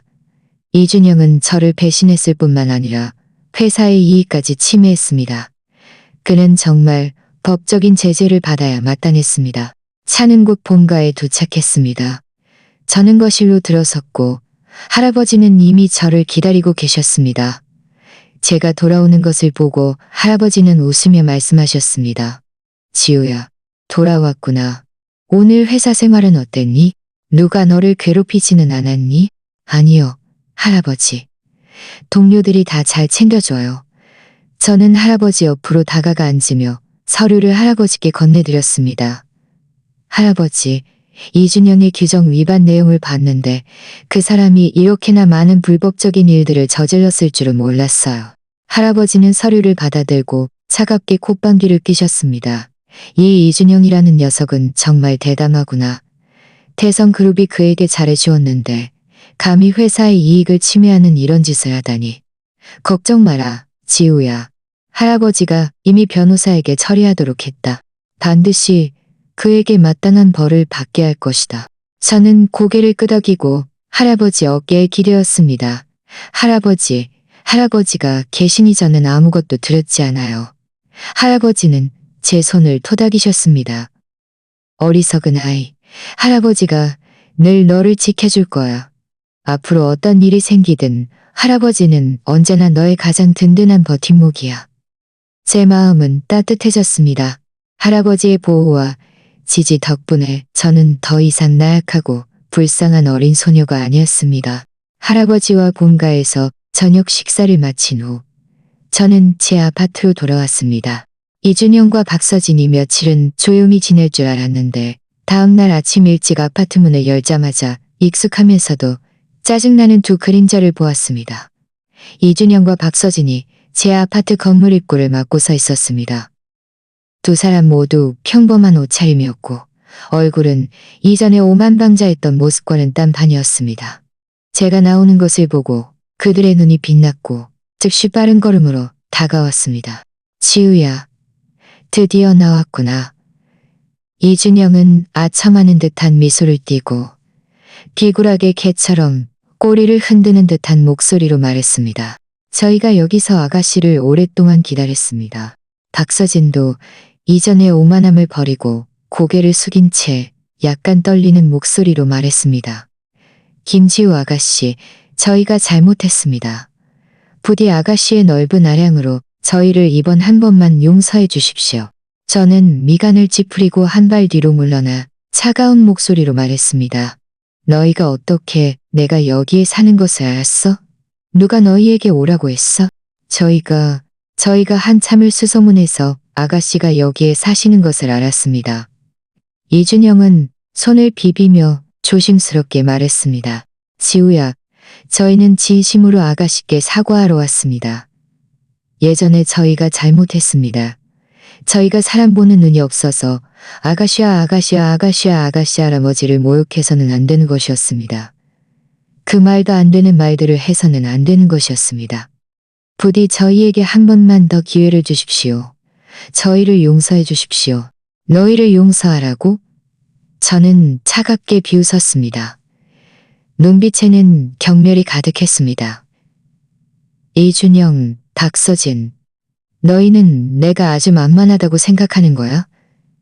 그때 너희가 나에게 어떻게 했는지, 나랑 내 할아버지를 어떻게 모욕했는지 기억 안 나? 이제 용서 한마디로 모든 것을 없던 일로 하려고? 박서진은 쿵 소리와 함께 무릎을 꿇었습니다. 눈물은 순식간에 떨어졌고 울면서 말했습니다. 김지호 아가씨, 제가 잘못했습니다. 아가씨를 돈 많은 남자에게 빌붙는다고 욕해서는 안 되는 것이었습니다. 회장님을 늙은 망나니라고 욕해서는 안 되는 것이었습니다. 회장님을 늙은 망나니라고 욕해서는 안 되는 것이었습니다. 제가 제정신이 아니었습니다. 제 입이 강정이었습니다. 부디 저를 용서해 주십시오.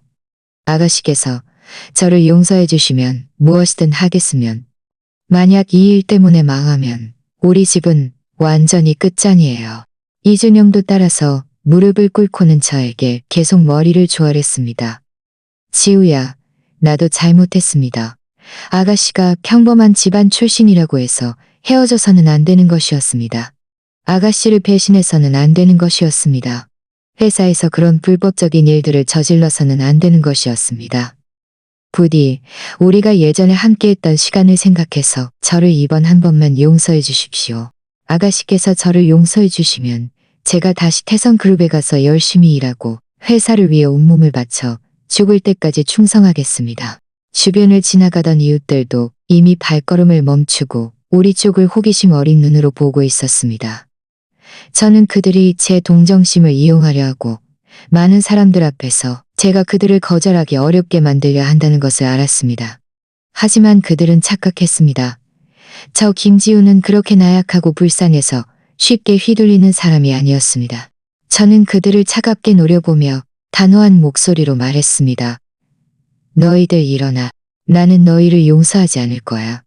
그때 너희가 그런 짓을 저지를 때는 오늘 같은 날이 올 거라고 생각하지 않았어? 이제야 무서워하고 후회하는 거야. 너무 늦었어. 지우야 안 돼. 이준영은 고개를 들었습니다. 얼굴에는 눈물과 절망이 가득했습니다. 저희가 정말 잘못했습니다. 제발 저희에게 한 번만 더 기회를 주십시오. 기회? 저는 그를 바라보았습니다. 눈빛에는 비웃음이 가득했습니다.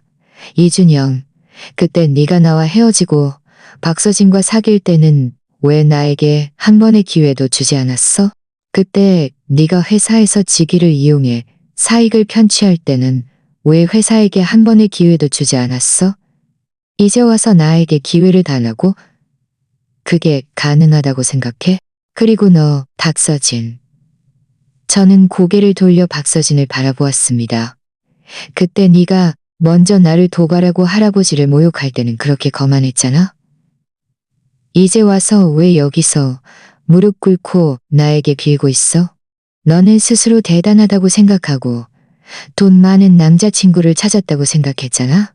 그런데 이제 와서 왜 네가 깔보던 이 가난한 애에게 구걸하고 있어? 제 말은 칼날처럼 그들의 마음에 박혔습니다. 그들의 얼굴은 더욱 창백해졌고 몸은 계속 달렸습니다. 김지우 아가씨, 제가 예전에 정말 나쁜 짓을 했습니다. 아가씨께 그렇게 해서는 안 되는 것이었습니다. 박서진은 울면서 말했습니다. 부디 저에게 한 번만 더 기회를 주십시오. 제가 앞으로는 절대로 그러지 않을 것입니다. 제가 스스로를 잘 단속하고 다시는 함부로 다른 사람을 건드리지 않을 거예요. 소용없어. 저는 고개를 저었습니다. 이미 말했잖아. 나는 너희를 용서하지 않을 거야. 너희가 지금 하는 말과 행동은 모두 너희 자신의 이익을 지키기 위한 것일 뿐이야. 진심으로 사과하려는 것이 아니라고. 바로 그때 할아버지께서 저를 회사로 데려다 주기 위해 보내신 운전기사님이 마침 도착했습니다. 운전기사님은 이 광경을 보고 즉시 차에서 내려 제 앞을 가로막고 서서 차가운 목소리로 말했습니다. 너희는 누구냐? 여기서 뭐 하는 짓이야? 어서 떠나지 않으면 경찰에 신고할 것이다. 이준영과 박서진은 운전기사님을 보고는 더욱 겁에 질렸습니다. 그들은 운전기사님이 할아버지 사람이라는 것을 알았고 정말 경찰에 신고하면 끝장이라는 것을 알았습니다. 저희 바로 가겠습니다. 바로 가겠습니다. 이준영은 급히 땅에서 일어나 박서진의 손을 잡고 가려고 했습니다. 그때 제가 그들을 불렀습니다. 차가운 목소리로 말했습니다. 경고하는데 앞으로 다시는 내 앞에 나타나지 마. 다시는 나에게 전화하거나 메시지를 보내지 마. 만약 너희가 또 나를 귀찮게 하면 나는 경찰에 신고할 뿐만 아니라 할아버지께 너희의 책임을 묻도록 할 거야. 그때는 너희가 직장을 잃거나 회사가 망하는 것 정도로 끝나지 않을 거야. 이준영과 박서진은 온몸을 떨었습니다.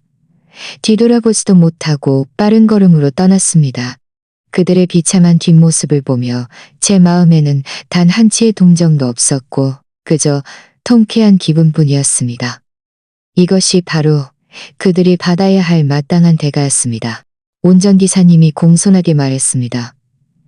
김지호 아가씨, 괜찮으십니까? 회사까지 모셔다 드릴까요? 가요.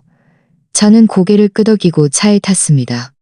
차는 디자인 회사로 부드럽게 달렸습니다. 차 안에서 저는 할아버지께 전화를 걸어 방금 있었던 일을 말씀드렸습니다. 할아버지는 제 말을 듣고 분노에 찬 목소리로 말씀하셨습니다. 이 이준영과 박서진이라는 녀석들은 정말 분수도 모르는구나. 감히 아직도 너를 귀찮게 하다니. 지우야, 걱정 마. 내가 김 비서에게 바로 사람 몇 명을 배치해서 앞으로 매일 네 아파트 건물 아래와 회사 입구에서 지키게 해서 너의 안전을 보호하도록 할 거야. 감사합니다, 할아버지. 제 마음은 따뜻해졌습니다. 하지만 할아버지, 그렇게까지 번거롭게 하실 필요는 없어요. 그들이 방금 저에게 경고를 받아서 다시 나타나지 않을 거예요. 게다가 저는 그들 때문에 제 정상적인 생활과 업무에 영향을 받고 싶지 않아요. 안 돼. 안전이 최우선이야. 할아버지는 단호하게 말씀하셨습니다. 나는 네가 어떤 위험에도 처하게 할 수 없어. 그렇게 결정했다. 내가 김 비서에게 바로 조치하도록 할 거야. 저는 할아버지께서 저를 위하시는 마음이라는 것을 알았기에 고개를 끄덕일 수밖에 없었습니다. 네. 그럼 감사합니다. 할아버지. 전화를 끈 차 운전기사님이 말했습니다. 회장님 말씀이 맞습니다. 안전이 가장 중요합니다. 저희가 있으니 절대로 그들이 아가씨를 해치지 못할 겁니다. 네, 수고 많으세요. 저는 웃었습니다. 디자인 회사에 도착하자 동료들이 저를 에워쌌습니다.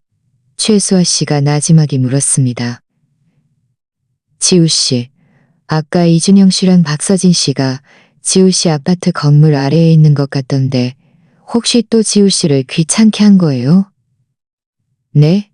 저에게 용서를 구하러 왔지만 제가 거절했어요. 저는 고개를 끄덕이며 말했습니다. 잘 거절했어요. 최수아 씨는 분노에 찬 목소리로 말했습니다. 저런 사람들은 용서해줘선 안 돼요. 그들이 그때 그렇게 지우 씨를 괴롭혔는데 이제 와서 후회해도 늦었어요. 다른 동료들도 연이어 동의했습니다. 맞아요, 지우 씨. 잘하셨어요. 저런 사람들에게는 마음 약하게 굴면 안 돼요. 알겠어요. 저는 웃었습니다. 됐어요. 그대 얘기는 그만하고 빨리 일해요. 제 자리로 돌아와 앉자마자 김 비서에게서 전화가 왔습니다. 김 비서는 말했습니다. 김지호 아가씨, 회장님께서 이미 조치하셨습니다. 앞으로 매일 두 사람이 아가씨 아파트 건물 아래와 회사 입구에서 아가씨의 안전을 보호할 것입니다. 만약 어떤 상황이 발생하면 즉시 아가씨와 저에게 연락할 것입니다. 네, 김 비서님, 감사합니다. 제가 말했습니다. 천만에요, 김지호 아가씨. 당연히 제가 해야 할 일입니다. 김 비서는 말했습니다. 그리고 회장님께서 아가씨께 말씀드리라고 하셨는데 이준영 씨의 규정 위반건에 대해 변호사가 이미 관련 자료를 정리하여 법원에 소송을 제기할 준비를 마쳤습니다. 예상대로라면 곧 체포될 것입니다. 저는 고개를 끄덕였습니다. 마음속으로 통쾌함을 느꼈습니다. 이준영이 그렇게 많은 불법적인 일들을 저질렀으니 정말 법적인 제재를 받아야 마땅했습니다.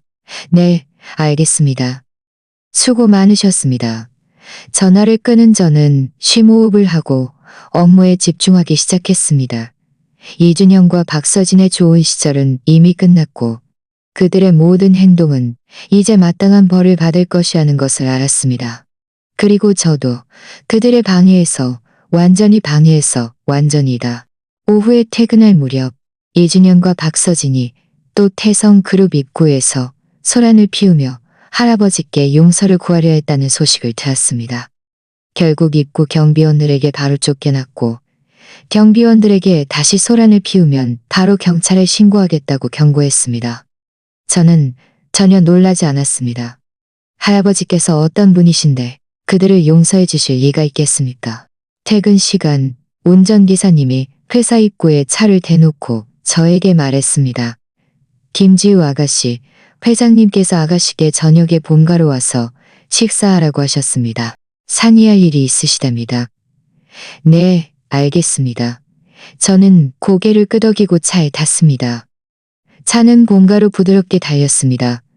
차창 밖 풍경을 보며 제 마음은 평온함으로 가득 찼습니다. 이준영과 박서진은 모두 마땅한 벌을 받았습니다. 저는 드디어 과거의 그림자에서 완전히 벗어나 새로운 삶을 시작할 수 있었습니다. 본가에 도착하자 할아버지는 이미 거실에서 저를 기다리고 계셨습니다. 제가 돌아오는 것을 보고 할아버지는 웃으며 말씀하셨습니다. 지우야, 돌아왔구나. 오늘 이준영이 체포되었다는 뉴스 봤니? 네, 할아버지, 봤어요. 저는 할아버지 옆으로 다가가 앉았습니다. 그는 정말 그런 벌을 받아야 마땅해요. 다 그가 자초한 일이에요.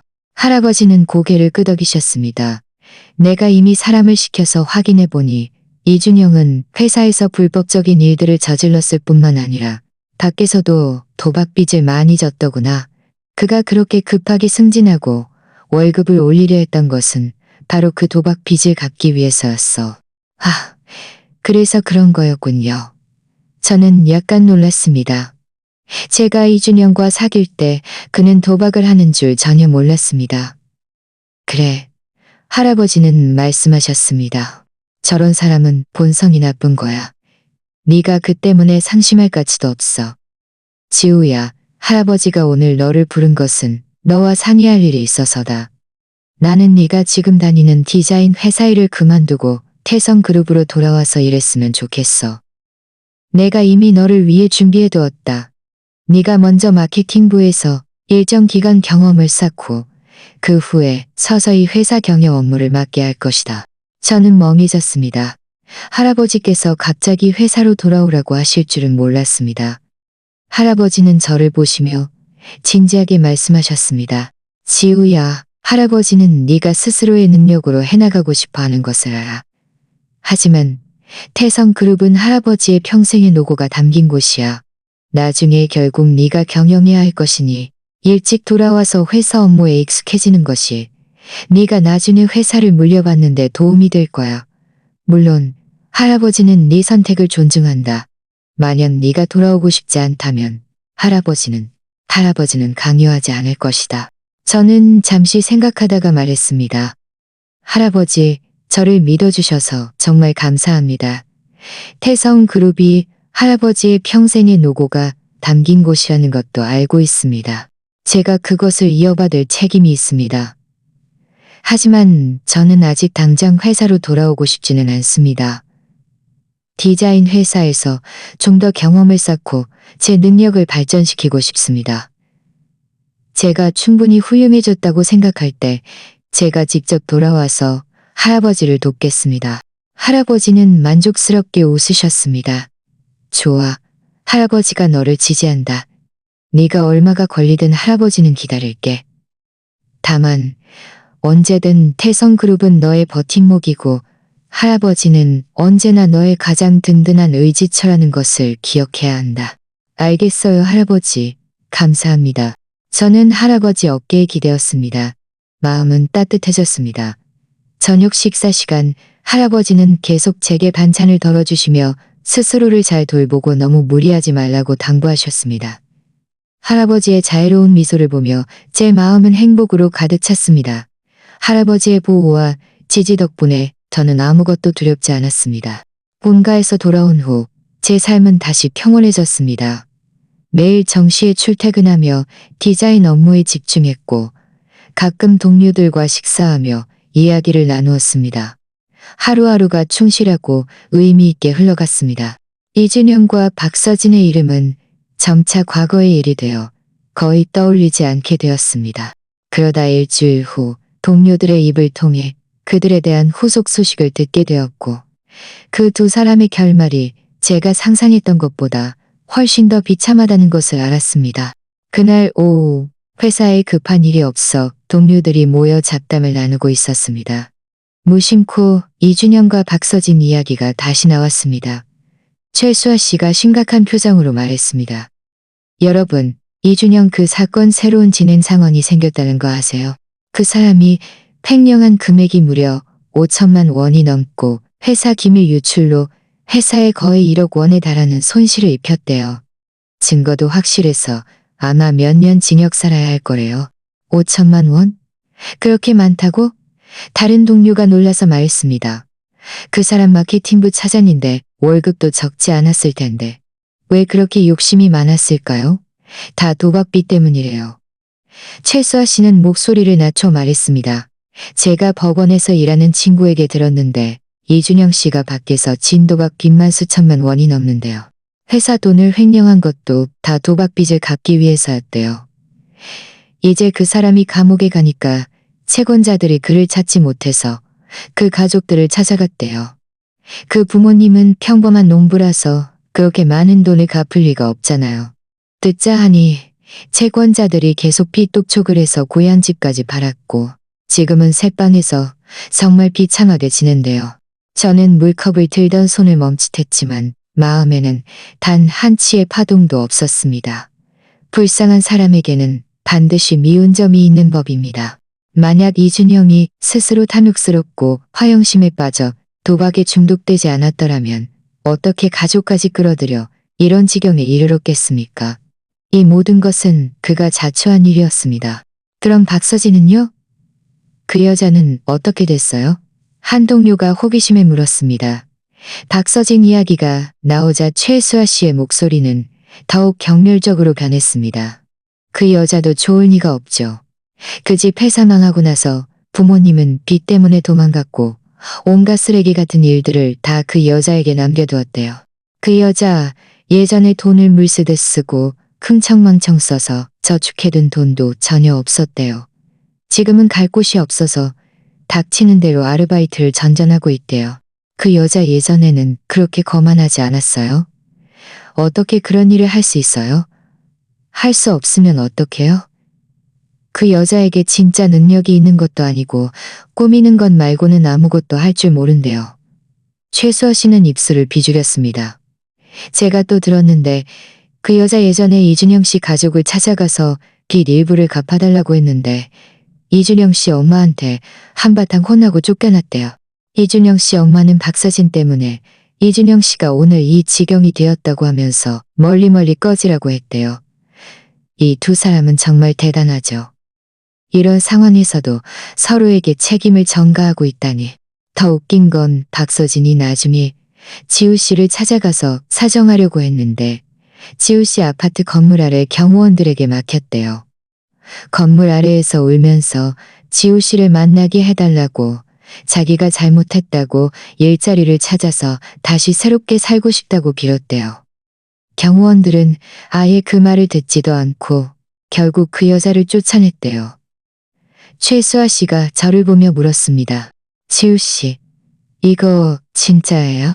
저는 고개를 끄덕였습니다. 네. 경호원들이 저에게 보고했지만 저는 그 여자를 만나지 않았고 만날 필요도 없어요. 박서진에 대해서는 어떤 동정도 없었습니다. 그때 그녀가 먼저 저를 도발하고 저와 할아버지를 모욕할 때는 오늘 같은 날이 올 거라고 생각하지 않았을 겁니다. 이제 막다른 길에 이르러서야 후회하려 하다니 너무 늦었습니다. 잘하셨어요. 저런 사람에게는 기회를 줘선 안 돼요. 최수아 씨는 말했습니다. 듣자 하니 그 여자가 쫓겨난 후에 또 태성 그룹 입구에서 소란을 피웠대요. 결국 경비원들이 바로 경찰에 신고해서 잡혀갔고 공공질서 방해로 며칠 구류까지 살았대요. 풀려난 후에는 평판이 더 나빠져서 일자리도 찾기 힘들어서 길거리에서 돈을 벌고 있대요. 이쯤 되니 저는 더 이상 흥미가 없었습니다. 이준영과 박서진의 결말은 모두 그들 스스로가 자초한 것이었습니다. 그들은 탐욕스럽고 허영심 많고 오만방자했습니다. 결국 스스로 악한 결과를 맺은 것입니다. 이것이 바로 선과 악에는 반드시 보응이 따른다는 진리였습니다. 하루하루가 지나고 기자인 회사에서 제 업무는 점점 더 순조로워졌습니다. 탄탄한 전문 능력과 성실한 태도를 바탕으로 저는 몇 가지 중요한 프로젝트를 맡았고 모두 매우 훌륭하게 완수하여 부장님과 고객들의 만장일치로 좋은 평가를 받았습니다. 부장님은 특별히 제 월급을 올려주고 저를 디자인 팀장으로 승진시켜 주셨습니다. 승진하던 날 동료들은 특별히 저에게 저녁 식사를 대접해 주었습니다. 식탁에서 최수아 씨가 웃으며 말했습니다. 회사에 온 지 얼마 되지도 않았는데 벌써 승진이라니. 앞으로 저희 많이 이끌어 주셔야 해요. 맞아요. 지우 씨. 저희 앞으로 지우 씨만 믿고 따를 거예요. 다른 동료들도 연이어 말했습니다. 저는 웃으며 말했습니다. 여러분 뭘요? 이건 다 우리가 함께 노력한 결과잖아요. 앞으로도 서로 배우면서 함께 프로젝트를 더 잘 만들어 나가요. 동료들의 진심 어린 미소를 보며 제 마음은 따뜻해졌습니다. 이 인정과 존경은 제가 제 노력으로 얻은 것이고 제 신분과는 아무 상관이 없다는 것을 알았습니다.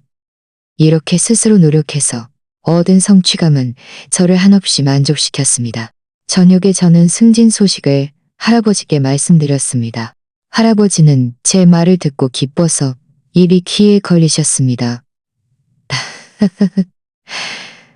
우리 지우가 역시 대단하구나. 스스로의 능력으로 승진하다니.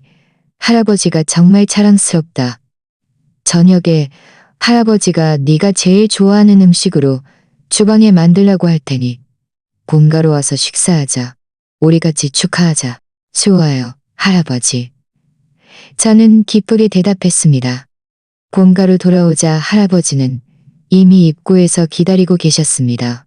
제가 돌아오는 것을 보고 빠른 걸음으로 다가와 제 손을 잡고 거실로 들어가셨습니다. 거실에는 거대한 케이크가 놓여 있었고 그 위에는 지우의 사업 성공을 축하합니다라고 쓰여 있었습니다. 할아버지, 정말 정성이세요. 저는 감동해서 말했습니다. 우리 지우가 스스로의 능력으로 한 분야를 개척했으니 할아버지가 당연히 잘 축하해줘야지. 할아버지는 웃으며 말씀하셨습니다. 참, 지우야, 할아버지가 좋은 소식 하나 알려줄게. 태성그룹이 디자인 사업 부문을 확장할 준비를 하고 있어. 나는 네가 돌아와서 디자인 부서의 책임자를 맡아. 네가 밖에서 배운 경험을 가져와서 최고의 디자인 경험을 가져와서. 저는 잠시 멍해졌다가 이내 웃음을 터뜨렸습니다. 이 기간 동안의 경험을 통해 저는 이미 충분한 능력과 자신감을 얻었습니다. 지금의 저는 더 이상 신분을 숨기고 남들에게 무시당할까봐 두려워하는 어린 소녀가 아니었습니다. 저는 제 신분을 당당하게 받아들이고 제 능력으로 스스로를 증명할 수 있었습니다. 네, 할아버지. 그렇게 하겠습니다. 저는 단호하게 말했습니다. 제가 돌아가서 할아버지 태성그룹의 디자인 부서를 업계 최고 수준의 팀으로 만들겠습니다. 할아버지는 만족스럽게 웃으시며 제 머리를 쓰다듬으셨습니다. 좋아, 좋아. 할아버지가 네가 나를 실망시키지 않을 줄 알았어. 며칠 후 저는 디자인 회사에 사직서를 제출했습니다. 부장님과 동료들은 모두 아쉬워했습니다. 최수아 씨는 제 손을 잡고 눈가가 붉어진 채 말했습니다. 지우 씨, 정말 떠나는 거예요? 저희 앞으로 자주 만날 수 있을까요? 그럼요. 당연히 만날 수 있죠. 저는 웃으며 말했습니다. 저는 그저 일하는 곳만 바꾸는 거지. 이 도시를 떠나는 게 아니잖아요. 앞으로도 자주 연락하고 시간 되면 같이 밥 먹어요. 네. 최수아 씨는 고개를 끄덕였습니다. 지우 씨, 새로운 직장에서 모든 일이 순조롭고 더욱 잘 되기를 빌어요. 다른 동료들도 연이어 축복을 빌어주었습니다. 제 마음은 따뜻해졌습니다. 디자인 회사에서의 이 경험은 저에게 진정한 우정을 선물해 주었고 제 능력도 발전시켜 주었습니다. 제 인생에서 소중한 자산이었습니다. 디자인 회사를 떠나던 날 햇살이 화창했습니다. 저는 회사 건물 아래에 서서 깊이 숨을 들이쉬고는 몸을 돌려 태성그룹 방향으로 걸어갔습니다. 태성그룹 오피스 빌딩으로 들어서자 입구의 경비원들은 저에게 공손하게 격려했습니다. 엘리베이터 안에서 직원들은 저를 보고 예의 바르게 인사를 건넸습니다. 저는 더 이상 이전처럼 긴장하거나 불안해하지 않고 그들의 인사에 당당하게 응대했습니다. 할아버지는 이미 회장실에서 저를 기다리고 계셨습니다. 제가 들어오는 것을 보고 할아버지는 웃으며 말씀하셨습니다. 지우야, 집에 온 것을 환영한다. 할아버지, 저 돌아왔어요. 저는 웃으며 말했습니다. 할아버지는 저를 데리고 새로 설립된 디자인 부서로 가셨습니다. 부서 직원들은 모두 각지에서 스카우트해온 최고의 인재들이었습니다. 제가 들어오자 그들은 모두 자리에서 일어나 공손하게 말했습니다. 김 실장님, 안녕하십니까? 여러분, 안녕하세요. 저는 미소 지으며 말했습니다. 앞으로 우리는 한 가족입니다. 우리가 함께 협력하고 노력하여 디자인 부서를 업계 최고 수준의 팀으로 만들 수 있기를 바랍니다. 네, 김 실장님. 디자인 부서 사무실에 서서 창밖의 번화한 도시 풍경을 바라보며 제 마음은 희망으로 가득 찼습니다. 예전에 저는 실패한 연애 때문에 방황했고 신분을 숨기기 위해 조심스러웠습니다. 하지만 이제 저는 과거의 그림자에서 완전히 벗어나 저만의 인생 방향을 찾았습니다. 이준영과 박서진의 결말은 그들 스스로가 뿌린 악한 씨앗의 결과였고 저는 본심을 지키고 성실하게 노력했기에 사업적인 성공을 거두었을 뿐만 아니라 할아버지의 사랑과 친구들의 지지까지 얻었습니다. 재벌가 손녀 신분을 숨겼던 이 경험은 저에게 한 가지 진리를 깨닫게 해주었습니다. 진정한 강함은 신분이나 배경에 의존하는 것이 아니라 자신의 능력과 내면의 굳건함에 있다는 것을요. 오직 스스로가 충분히 훌륭해야만 외부의 시선에 흔들리지 않고 자신만의 빛나는 삶을 살아갈 수 있습니다. 앞으로의 길은 아직 멀지만 저는 이미 준비를 마쳤습니다. 저는 할아버지의 기대와 저의 초심을 안고 태성그룹이라는 무대 위에서 저만의 빛을 발할 것입니다. 제 새로운 인생은 이제 막 시작되었습니다.